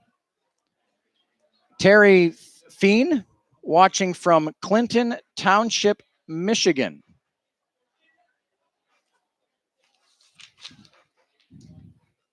And the Salina Shock have a young man, a pitcher by the name of Noah Feen.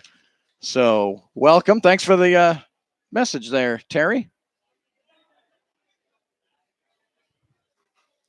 1-2 from Collins, and this one's hit back to Collins. Turns, spins, throws to second. Oh, he threw it to the second baseman. He missed his target, and covering was Elliott, and he threw it to Kim, who was backing up. So fielder's choice, no air given. Can't assume. They got that double play.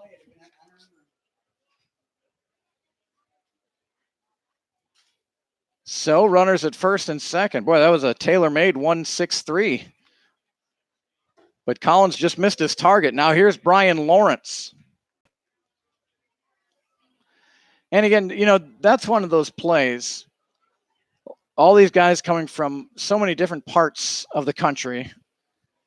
They're all getting to know each other. Here's a 1-0 pitch. And that one, fastball in there for a strike. But you figure when you're on your college team, you're with those guys all the time, and there's good communication. Usually the shortstop's jabbering in, hey, if it's hit to you, you get that communication of who's covering if it's hit to the pitcher. Lawrence shoots one up the middle for a base hit. Cox has it in his glove. Rounding third is Smith. He'll stay there. The runner from second goes to third. Now they throw down to second, and Elliott's got it. Elliott will run the runner to third. Now they're coming home to try to get Smith, and the throw back to third, and the runner is out. Now drifting off of first was Lawrence. So that was 8-2-6-2-5. 8-2-6-2-5.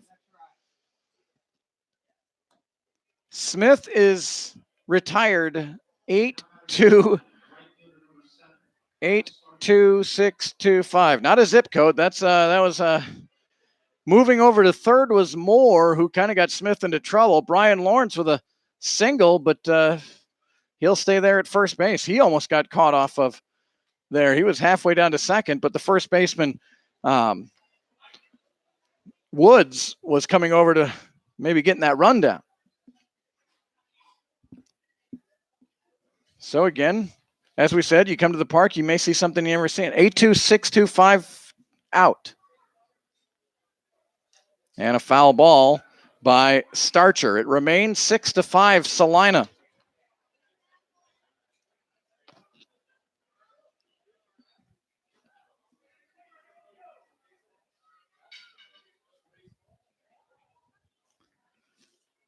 No balls, one strike, and a throw over to first.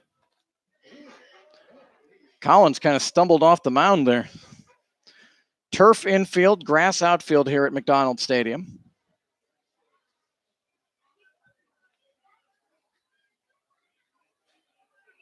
And the pop-up into foul territory. Woods comes near the Salina dugout. He's got room and makes the catch. Could have been a lot worse in the inning. Just one run given up by the Broncos. A run on 3 hits, 1 error, and 2 left. We go to the bottom of the 6th inning, 6-5 Salina.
Jake Melton to lead it off, and first pitch swinging into the hole. Lawrence has it. He's got a cannon. Strong throw to first. Got Melton.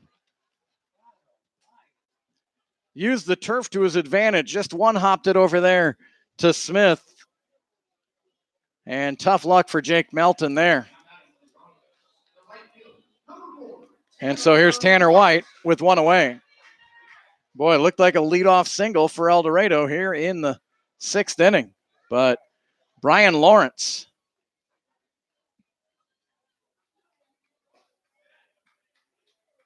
with a terrific throw over to first.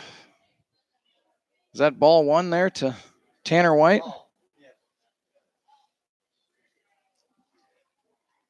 One ball and no strikes.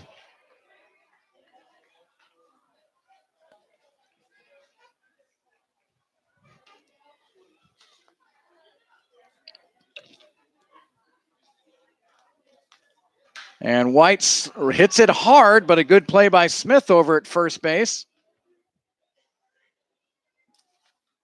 to retire Tanner White. So 2 away, 2 hard hit balls.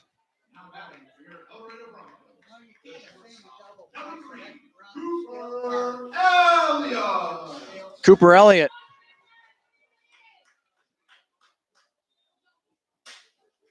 Will stand in.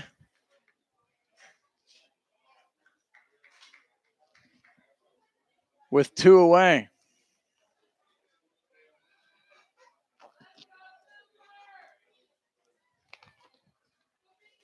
Six to 5 in favor of Salina. So the Broncos are home tomorrow night against Mulvane. Then Sunday they go to Mulvane. I believe they have a Facebook Live broadcast. I didn't hear a lot of positive things about it, but it is a broadcast. Off on Monday, playing at X Stadium on Tuesday. And a drive by Tanner White, but that will go right into the glove of Starcher in right field. 3 hard hit balls by the Broncos, all gloved by the Shock. We go to the 7th inning, 6-5 Salina.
Top of the 7th inning here from El Dorado. 6-5 Salina. Couple of changes for the Broncos.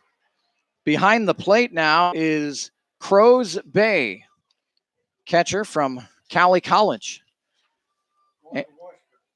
Going to Washburn, okay.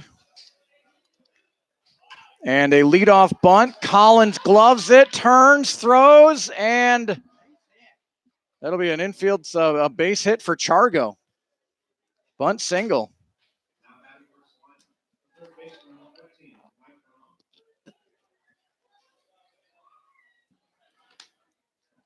Cooper Elliott has moved over to third base. So actually, Bay doesn't go in that spot. We'll have to.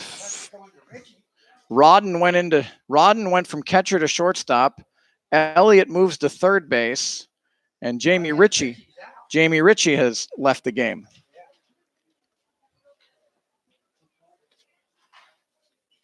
That was a ball, wasn't it? 1 ball and no strikes here to Mike Karam. And 2-0. Hello to Charlie, Emily, and Liz watching from Custer, South Dakota. Diane Jacobs sending that. I was just curious if you're cheering for the Broncos or Salina. I don't see a Jacobs on my El Dorado roster, and I don't see one on my Salina roster. 2 balls and no strikes. Bounced foul by Karam.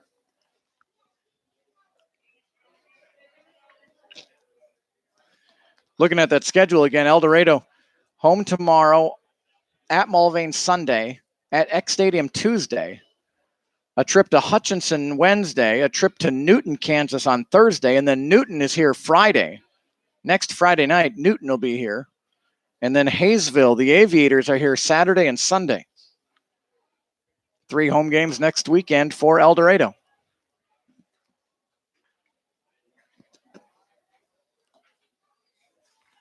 Three balls and a strike here to Karam.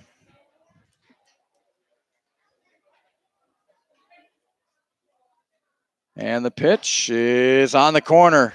Pitcher's pitch there, 3-2 for Collins. Adam Stevenson, the starter for El Dorado, went 4 innings. Gave up 5 runs, but only 2 earned. Kyle Collins, in his 3rd inning of work, has given up 1 run, and it was earned. Gary Carr has crunched the numbers, and it's an earned run. And a curveball lifted out into right field. Tanner White running towards the foul line, makes the catch in fair territory to retire Karam.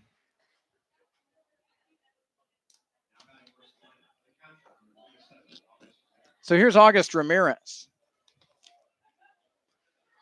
Ramirez,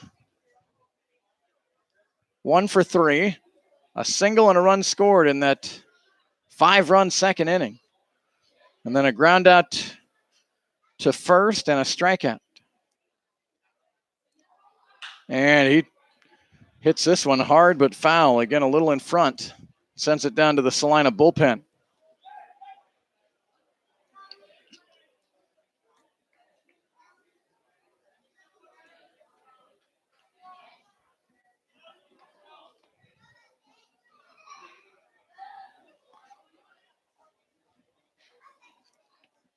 No balls and a strike. And a fastball high, 1-1. The Cheney Diamond Dogs are ahead 8-7 over Andale in the first game of a doubleheader. Cheney finds a way to play close but winning baseball. Runner going, Ramirez fouling it out of play. A little hit and run from Salina there. Broncos got that long road trip to Great Bend out of the way, although they had to do it twice, but done now with going to Great Bend. We'll see Great Bend here on the 4th of July. I think that's their only trip to El Dorado this summer. 1 ball and 2 strikes here to Ramirez. Leading off of first is Chargo. Staying put and a high fastball, 2-2.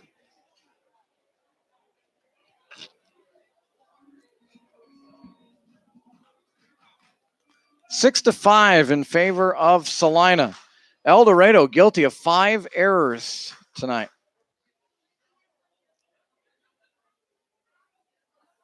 Runner going. Ramirez with a swing and a miss. Bay's throw is right on the base, but just sliding in safe is Chargo. So a strikeout of August Ramirez and a stolen base for Chargo. Now Peyton Neiman. Neiman's 1 for 3. Reached on an error in the 2nd and scored. Grounded out to first, and then a single and a run scored in the 6th. He scored twice for the Shock. And the pitch from Collins, a little bit low, 1-0. Appreciate all the emails. Got another one. Boy, Jamie Richie's got the whole clan watching. Jamie's cousin Drake watching tonight. Hello, Drake. The 1-0 pitch is in there for strike one. 1 ball and 1 strike. Diane Jacobs, yeah, they're cheering for the Broncos. All right.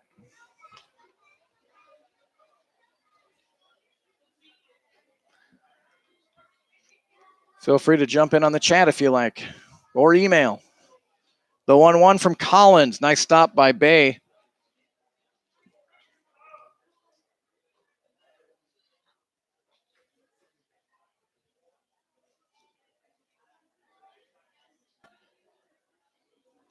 So 2-1.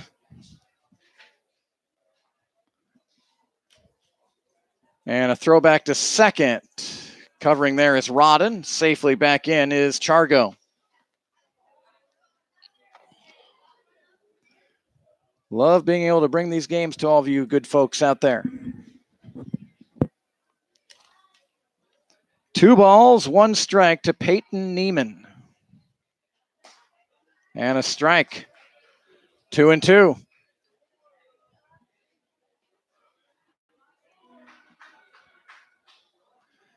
Peyton Neiman out of Andale, Kansas.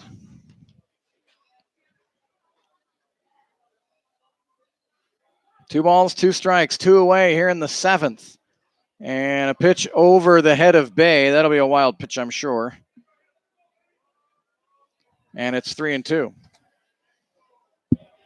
Mentioned earlier that had the youth baseball games going on out beyond right field. It's always nice when those games get done. You look in the crowd and you see some of the kids in their uniforms here watching the college guys playing.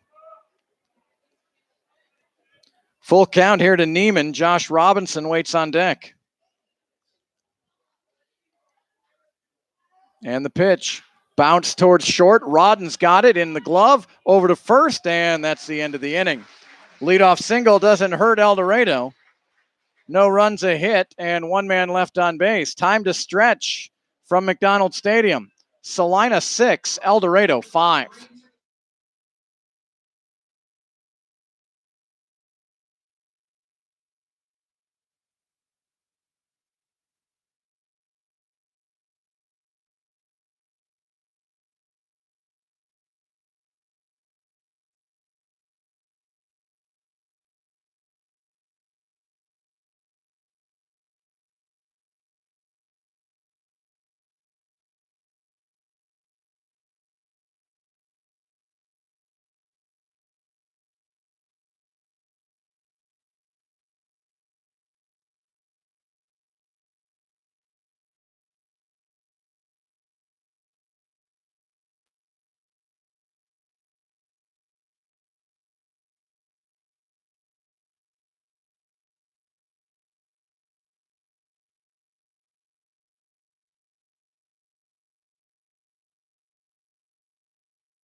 Jordan Griffin, top of the order to lead it off here for El Dorado in the home half of the 7th inning.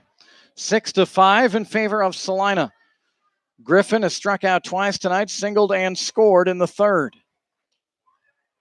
Looks at strike 1. And the 0-1 from Clark in there for strike 2.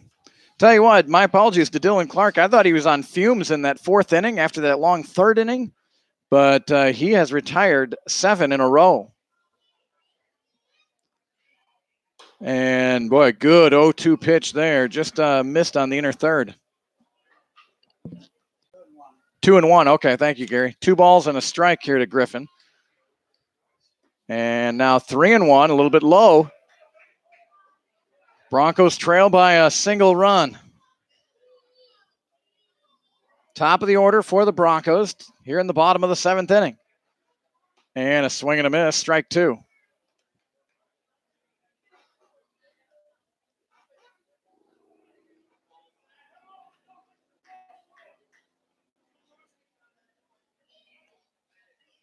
The full count pitch, high and in, a leadoff walk. And as I look up, Griffin's already at first base, sore knee and all. He's sprinting down there. Here's Braden Rodden, 1 for 2 tonight. He was hit by a pitch, and he's got an RBI double.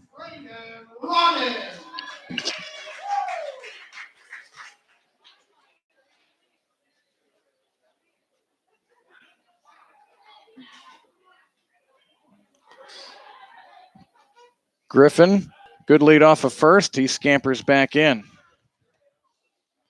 Griffin, 1 for 1, stealing bases. Coming into tonight, El Dorado was 9 out of 10 stealing bases. And the pitch to Rodden low, ball 1. Over at third base, Karam playing just in a little, maybe even or inside of third base, just on the green cutout. Anticipating maybe a bunt from Rodden, and Rodden looks at it, ball 2. Clark's not missing by much, 2-0.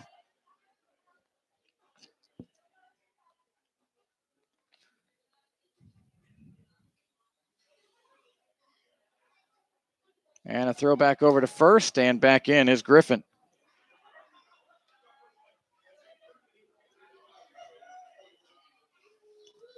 Six to 5, Salina.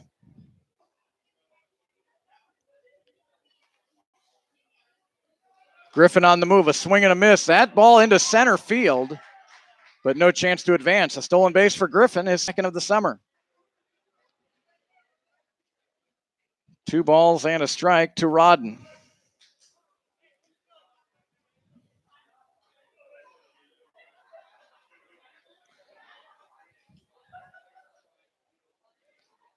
And the tying run at second base for El Dorado.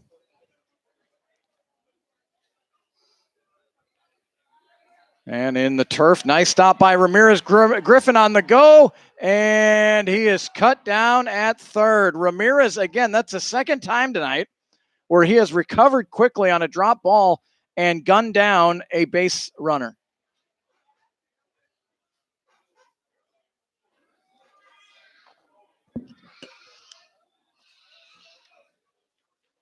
You think of it, you got a fast runner, ball bounces away from Ramirez. He's able to gather it and throw a strong strike down to third base to get Griffin. Rodden looks at ball 4.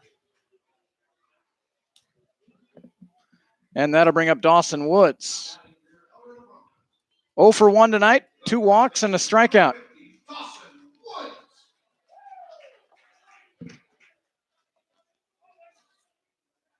Rodden has not attempted a stolen base this season. And this one gets past Ramirez, and Rodden will get second base, takes a look at third, but Ramirez has gotten a couple of guys already, and Rodden will stay there at second. So a wild pitch credited to Clark.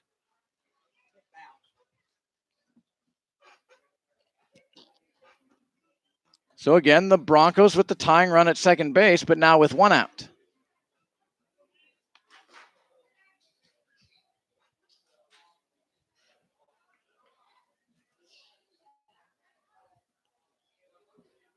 And the pitch is inside, 2-0.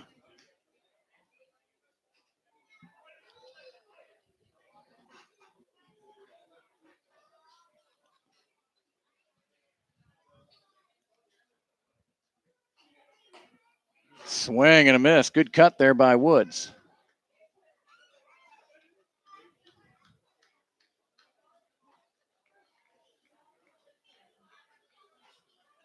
Two balls and a strike.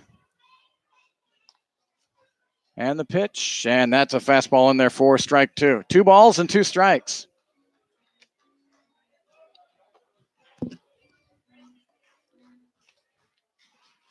Bottom of the 7th inning, 6-5, Salina. Rodden down at second base.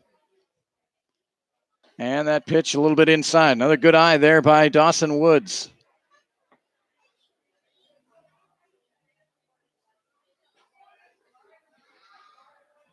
Full count. The 4th time tonight, I think, Woods has had a full count. And the pitch, and he's able to foul it off.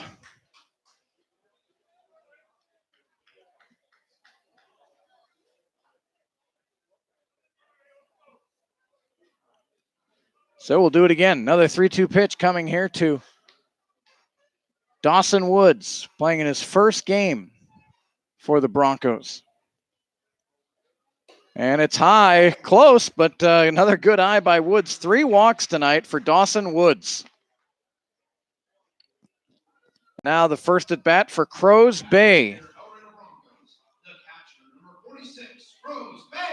Jamie Richie was 0 for 3 tonight with a run scored and a stolen base. We don't know why he's out.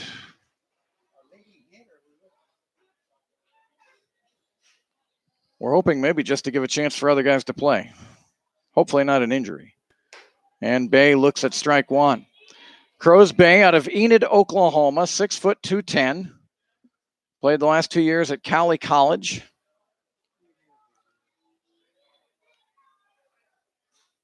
And the 0-1 curveball drops in there, a beauty, 0-2.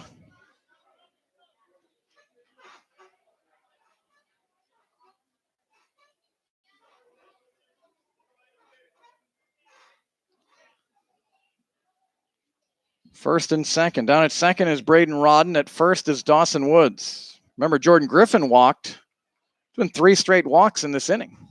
But Griffin was cut down at third. And the 0-2 by Bay fouls it off. Rodden was on the move.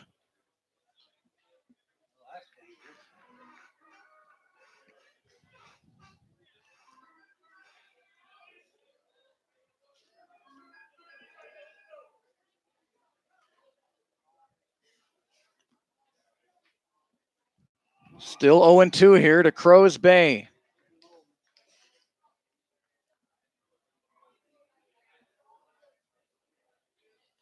And the pitch is bounced towards third. Karam's got it there over to second, and it's past second base into right field. Rodden will come in to score, and a throw to third is safe.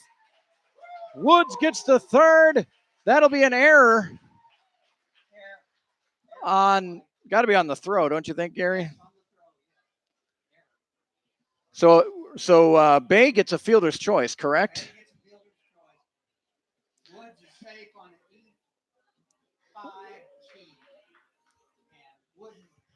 And Rodden scores. So no RBI. The game is tied. And Dylan Clark, who really pitched a nice game, but 3 walks and an error here in the 7th, will lift him from this ball game. We're tied at 6. New pitcher coming in. We'll tell you about him in a moment. This is Bronco Baseball on YouTube.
The new pitcher for Salina is Jake Velasco out of Austin, Texas. And he'll deal with Carson Cox, runners at the corners and 1 out for El Dorado in a tie game.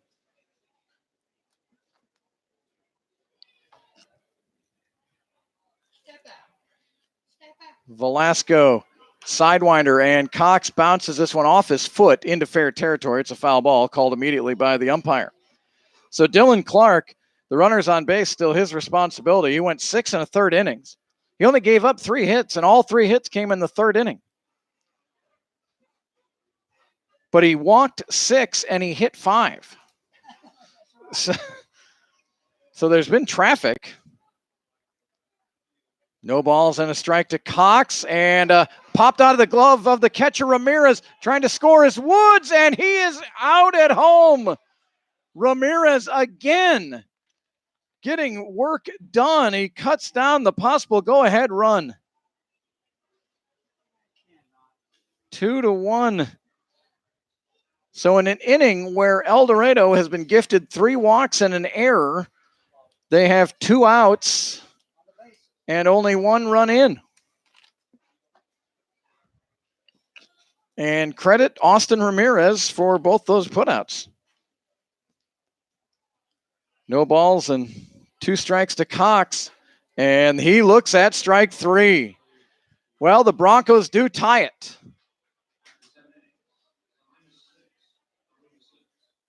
They score 1 run on no hits. They have scored 6 times tonight on just 3 hits, but we're tied going to the 8th, 6-6.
So 3 innings pitched by Kyle Collins tonight. He gave up 4 hits, 1 run, it was earned. He didn't walk anybody. He struck out 3.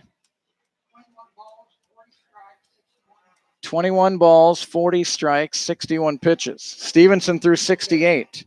And now Preston Minor into the game for El Dorado in a 6-6 game here in the 8th. And a first pitch from Minor in for a strike.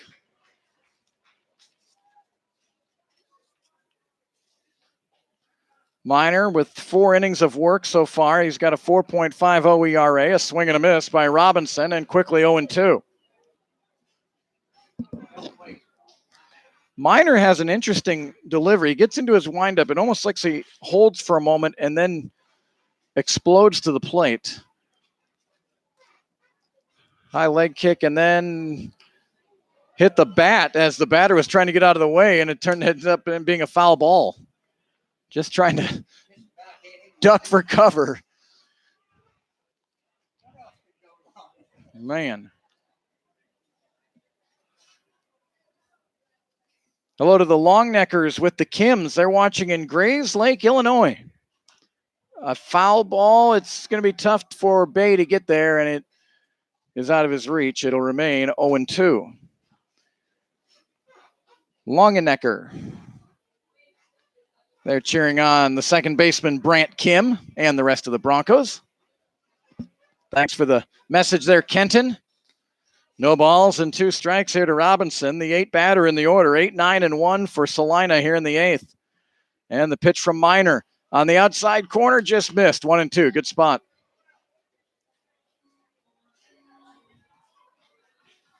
So a ball and 2 strikes.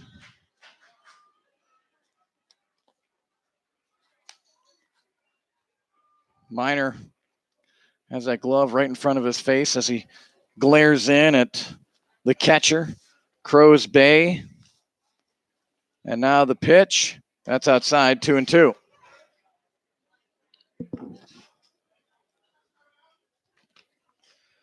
Broncos and Patriots tomorrow night, 7 o'clock here from McDonald's Stadium. The 2-2 from Minor is hit into center field, a base hit for Josh Robinson, who was down 0-2. And he's able to fight his way back for a leadoff single here in the 8th inning. And that'll bring up Alex Smith, who is 2 for 3, 2 singles, 2 RBIs. Will he be looking to bunt him over? Elliott playing at normal position. Woods holding the runner on at first. And now Elliott creeps in a bit. Alex Smith already squaring around. And the pitch is bunted towards first base and foul.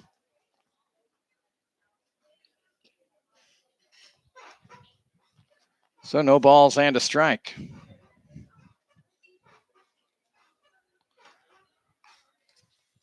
Broncos scored 4 times in the 3rd inning, once in the 4th, and once in the 7th. Salina scored 5 in the 2nd inning and 1 more in the 6th. And the pitch bunted towards first. The play will be to first. Woods to Kim. Nice job by Smith to get it down. Put out is 3-4. And Salina has to go ahead run at second base with the top of the order coming in, Colton Moore. Moore is 1 for 4 tonight. Last at bat was a fielder's choice. And you're welcome, Brian Collins. Kyle pitched well tonight for El Dorado. 21 balls, 40 strikes. And Moore, first pitch swinging, sends it out of play.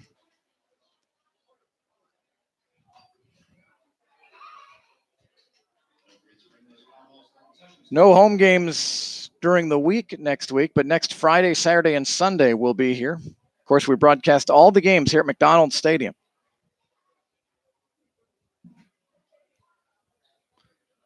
And the 0-1 pitch is fisted foul, 0-2. So Minor again gets on top of a hitter, 0-2.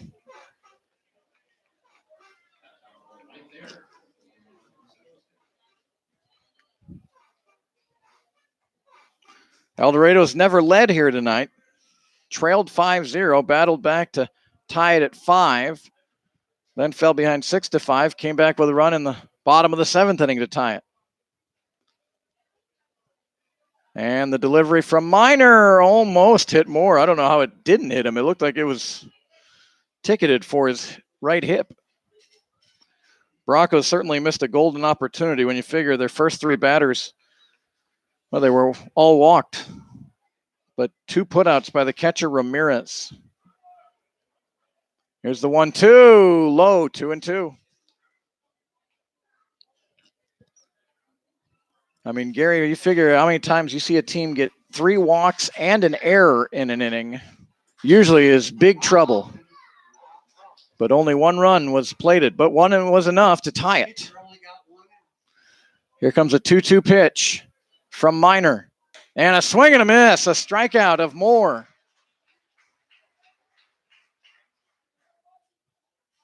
And 2 away for Bryan Lawrence, who's been a tough customer tonight. 2 for 4 officially. He's been on base 3 times. You might remember in the 6th inning, it was Lawrence who ripped a single out into left center field. But then the runner, Moore, really ran off the guy at third, Alex Smith, who had to go, and that was the 8-2, 6-2-5 putout. Here's a pop-up into shallow right. Kim drifts back. He'll make the catch in shallow right field to end the inning. No runs on a leadoff after a leadoff single. We'll go to the bottom of the 8th inning. Salina 6, El Dorado 6.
So Brant Kim to lead off for the Broncos.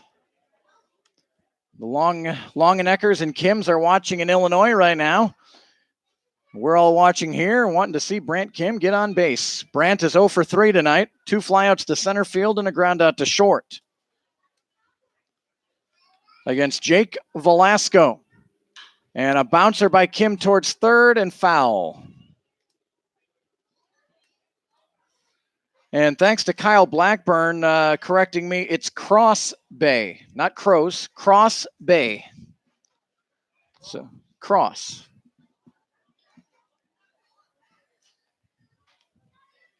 Appreciate that info. Family and friends are the best. And Gary Carr, before Kim came to the plate, before I opened up my microphone, said, you know, Kim hasn't been hit yet tonight.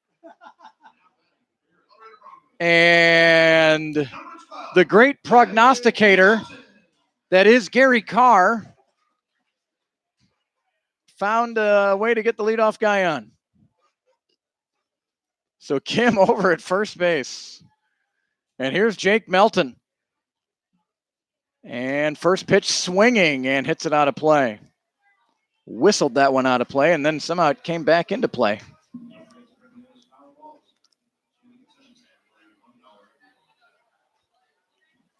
So no balls and a strike to Melton. Melton's been hit. That's the 6th hit batter tonight. The record is 8. And Melton is fooled there, and a swing and a miss, 0-2. Bronco batters were hit 5 times here on Monday against Cheney, now 6 times tonight.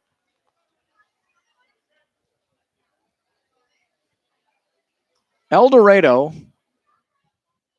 with only 3 hits tonight, but consider they've been walked 6 times and they've been hit 6 times. Crazy. No balls and 2 strikes to Melton, the pitch, and he just, I don't even know if that was an emergency swing. It was kind of an emergency check swing foul. but he lives to see another one. Tanner White waits on deck for the Broncos. Big lead for a moment there by Kim. And the pitch to Melton. I think he thought that might have been strike 3, but he's able to tiptoe back into the box, 1-2. Velasco is ready to go there on the hill. Kim, again, a decent lead off of first, and the pitch. And Melton hits this one into left field, but that will be caught by Robinson. And returning to first is Kim. So one away, and here comes Tanner White. Number 4, Tanner White.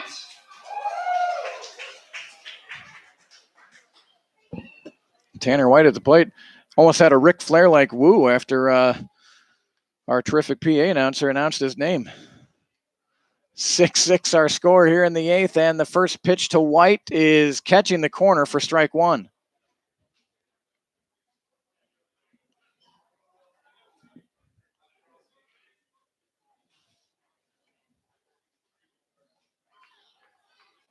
And the 0-1, White got under it, lifts it into foul territory. Giving it a look is Karam, but he'll run out of room, and it's out of play.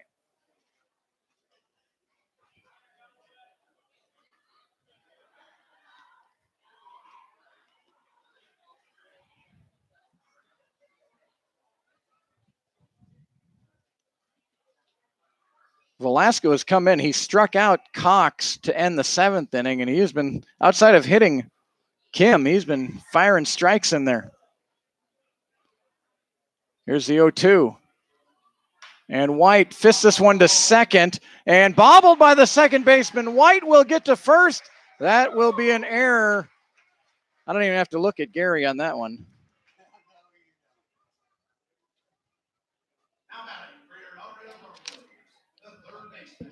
So runners at first and second. Boy, Neiman, that was hit right to him. Not very hard. And I think he was trying to get it to second before it was completely gathered in his glove. So now Cooper Elliott walked and scored in the 3rd, an RBI ground out in the 4th, and flew out to right field in the 6th. And first pitch strike from Velasco. Oh, for a wild one, Charlie. Let's see. Gary Carr thinks maybe a wild pitch coming, although Velasco's been hitting leather. Here's the 0-1 and a foul tip, 0-2.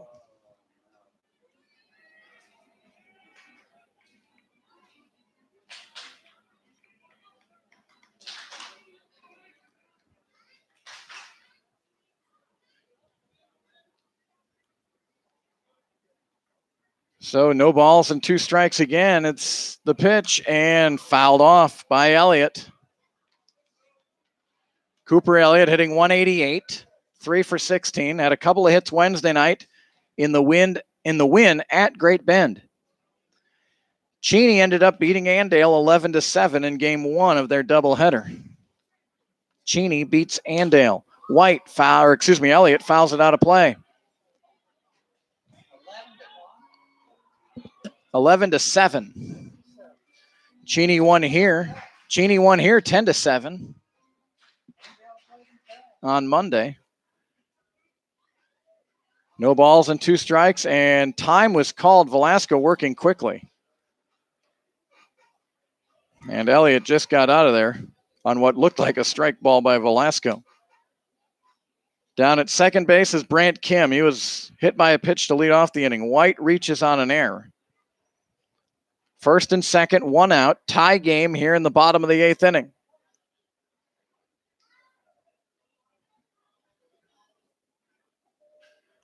And the pitch hit into the hole. It'll get into right field, a base hit. Rounding third and coming home is Kim. He will slide in safely. Down to second is Elliott. That ball sails into center field, and another run will score. It's Tanner White scoring. And the Broncos lead 8-6. Boy, Ramirez has been so good, but that ball really sailed on him. So a single and an RBI for Elliott. Gets to second on an error by the catcher. Kim and White both score. Not a tremendously hard hit ball by Elliott, but perfectly placed. So 8-6 our score. And Jordan Griffin looks at ball one. Griffin has struck out twice tonight, walked and singled. 1 for 3 officially. And turns away from that inside pitch, 2-0. Gary Carr knows that you can never have enough. There's another run sitting out there at second base. A 2-0 pitch to Jordan Griffin. High, ball 3.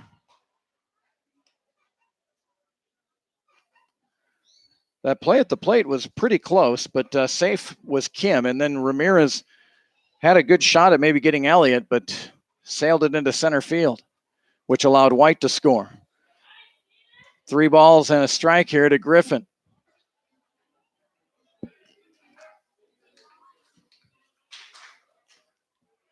And the pitch, swing and a miss. Good fastball by Velasco. Good cut by Griffin. Full count, 3-2.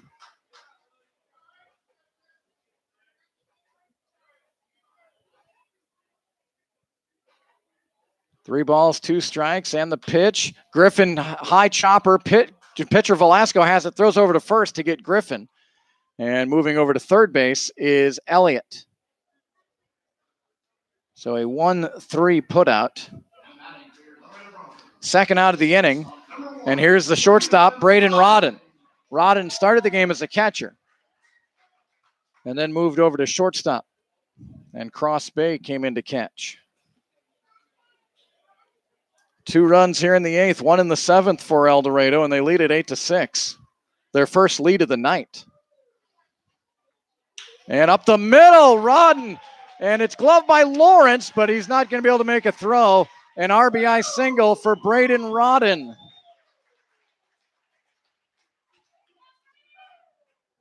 That one was ticketed for center field, but it hit the mound, and it took something off there. It allowed Lawrence at least to get a glove on it. Dawson Woods. But the third run of the inning scores for El Dorado, and it's 9-6. And here's Dawson Woods.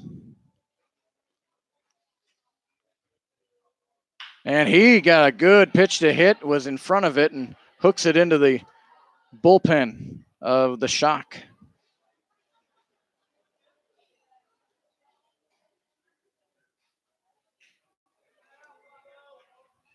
No balls and a strike. And a fastball missing. 1-1.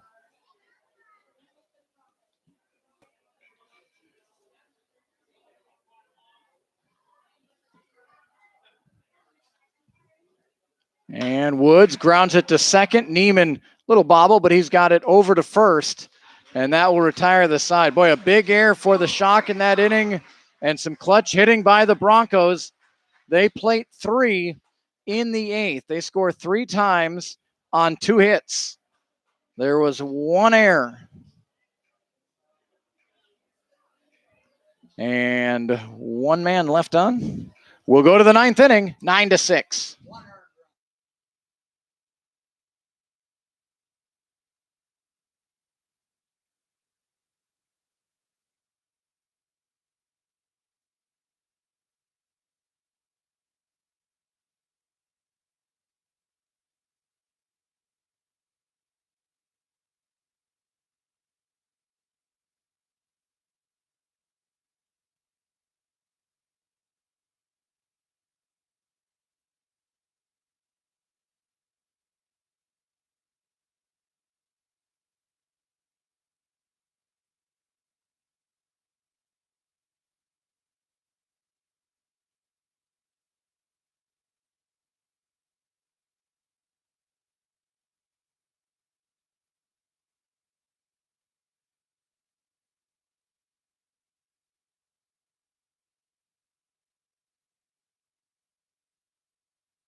Minor back on the hill for El Dorado.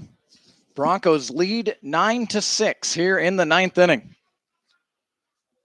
There was 2 errors by Salina in that 8th inning. I said 1. There was 2 errors. That big error, tell you what, with 1 out, the ground ball to second base by Tanner White was really the crusher for Velasco in the shock. Hit batter, Kyle Starcher leading off, and he gets hit. And a groan from my guy Gary here. And Ryan Chargo will come up.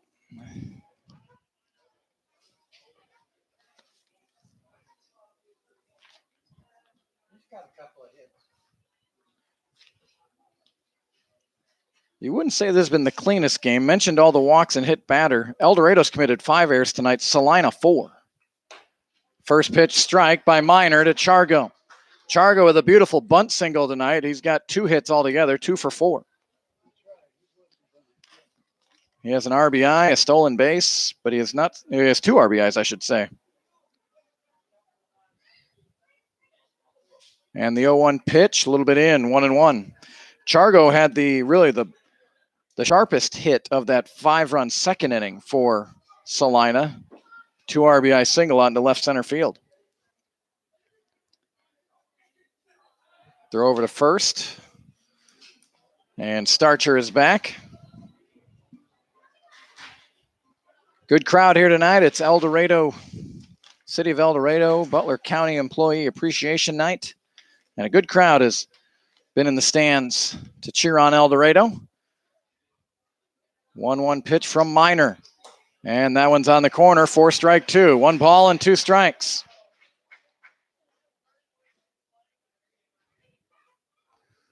El Dorado playing Hutchinson on Tuesday at X Stadium. That's a game that would have been here, but it's going to be at X Stadium.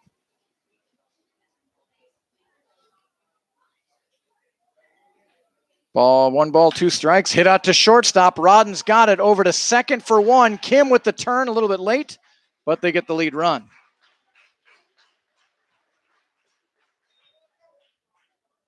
And you could see Rodden very carefully making sure he got that one over to second. Get 1 out at a time here. Didn't try to get too fancy with it. And here's Mike Karam. 0 for 3. Reached on an error in the 5th.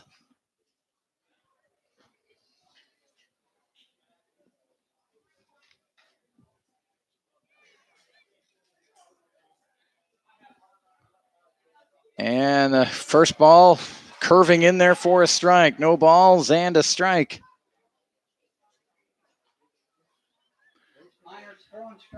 Derby came back and beat Newton tonight, 5-4. Wow. They lost previously. There's the 0-1 pitch to Karam, and that one's belted into left center field. That's a base hit. Trying to go first to third is Chargo, and he will do so. The throw comes to third and was really close. Karam, I didn't think that throw was to third was advised, but Karam did not go to second. So the tying run to the plate for Salina in the bat of August Ramirez. Can't ever do it easy. Always got to have a sweat here at the ballpark. So Karam at first, Chargo at third. Here's Ramirez at the plate. And a foul tip into the glove of Bay for strike 1.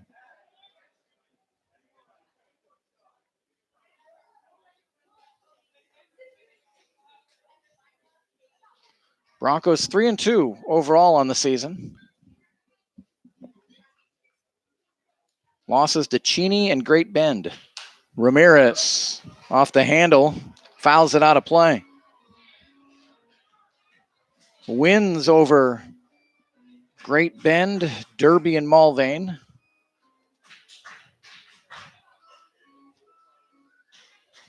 No balls and 2 strikes to Ramirez. He has struck out twice tonight. He's 1 for 4. Minor takes a deep breath, and the pitch, a swing and a miss. Ramirez wanted to tie it on that swing. So a third strikeout of Ramirez tonight. 2 away now, and here is Neiman. Neiman is 1 for 4, reached on an error, grounded out to first, grounded out to short, singled and scored in the 6th inning.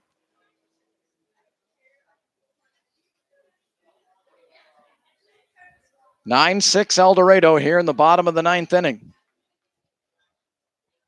And the pitch to Neiman is a chest-high strike.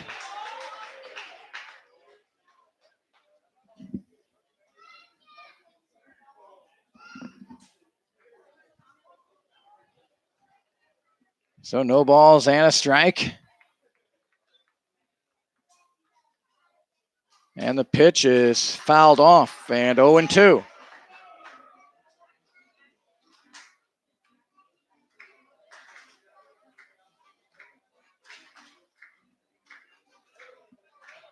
Broncos a strike away from getting to 4-2 overall and 2-2 in the division.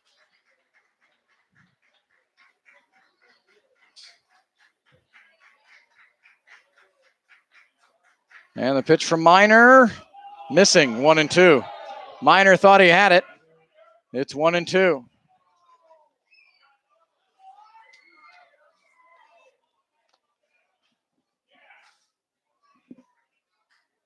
One run in the 7th, 3 in the 8th has propelled the Broncos into this 9-6 lead. The 1-2 pitch from Minor inside, just getting out of the way was Neiman, 2-2.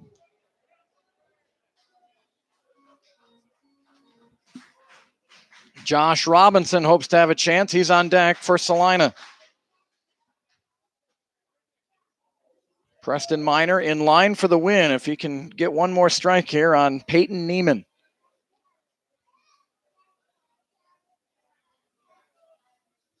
And the pitch a little bit outside. It goes full. Adam Stevenson started tonight for El Dorado, went 4 innings. Kyle Collins went 3 innings. Both pitchers were good, and Minor's been good. 3 balls, 2 strikes, 2 out. Karam will get a running start at first.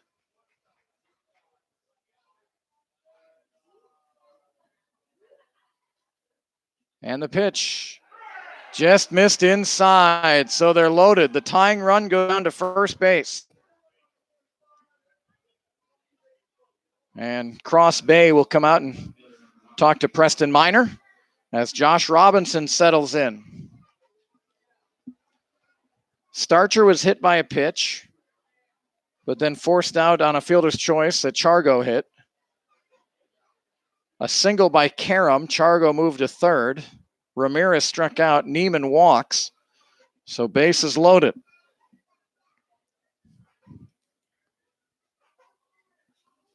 Nine to 6 El Dorado.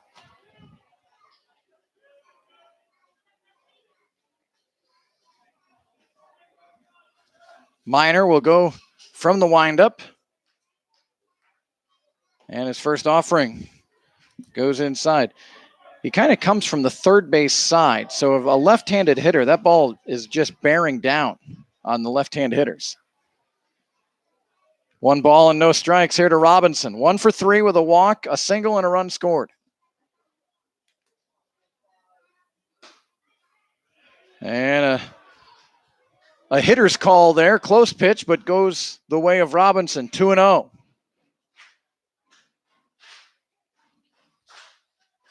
Two outs for the Shock here in the 9th inning. And the pitch, that one's on the corner, strike 1. Robinson had a notion, but ahead 2-0. Probably going to wait for a strike before he starts really hacking.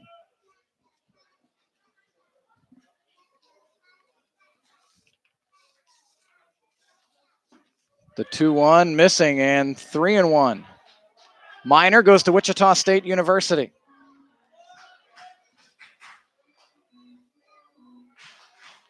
Three balls and a strike.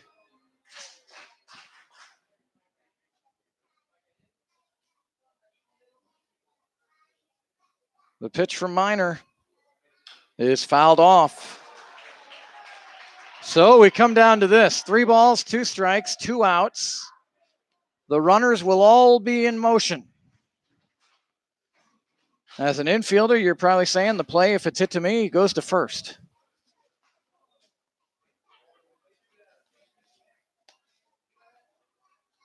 Runners on the move, and the pitch is outside, ball 4.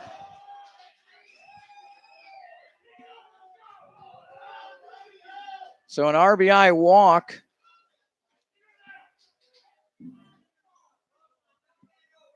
for the Broncos, or for the Shock, really. It's 9-7.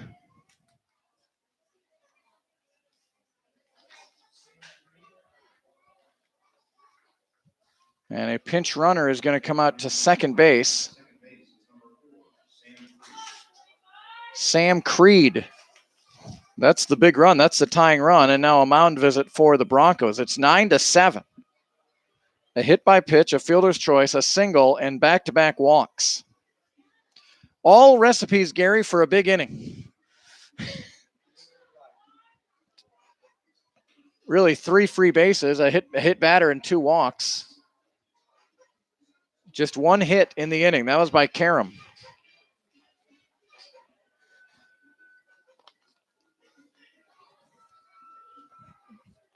Robinson having a seat over at first base. Dawson Woods in the catcher's position over at first base.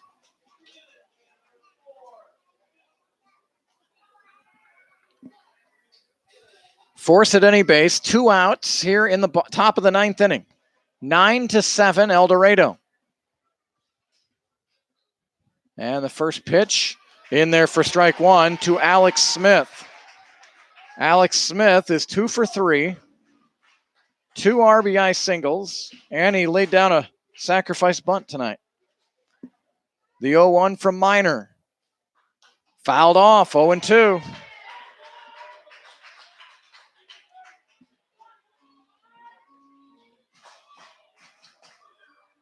So, I don't know how many times we've been here, Gary. 1 strike away from a win for El Dorado. 9-7 Broncos. Here comes the 0-2 from Preston Minor. And on the corner, strike 3.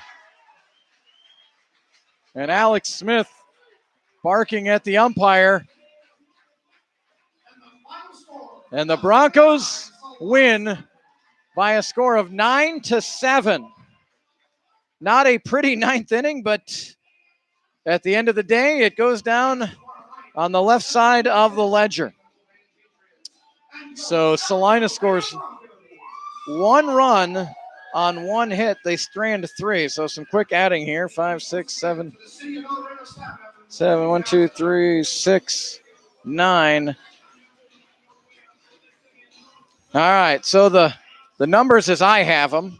For El Dorado, 9 runs on 5 hits. They committed 4 errors and left 5 men on base.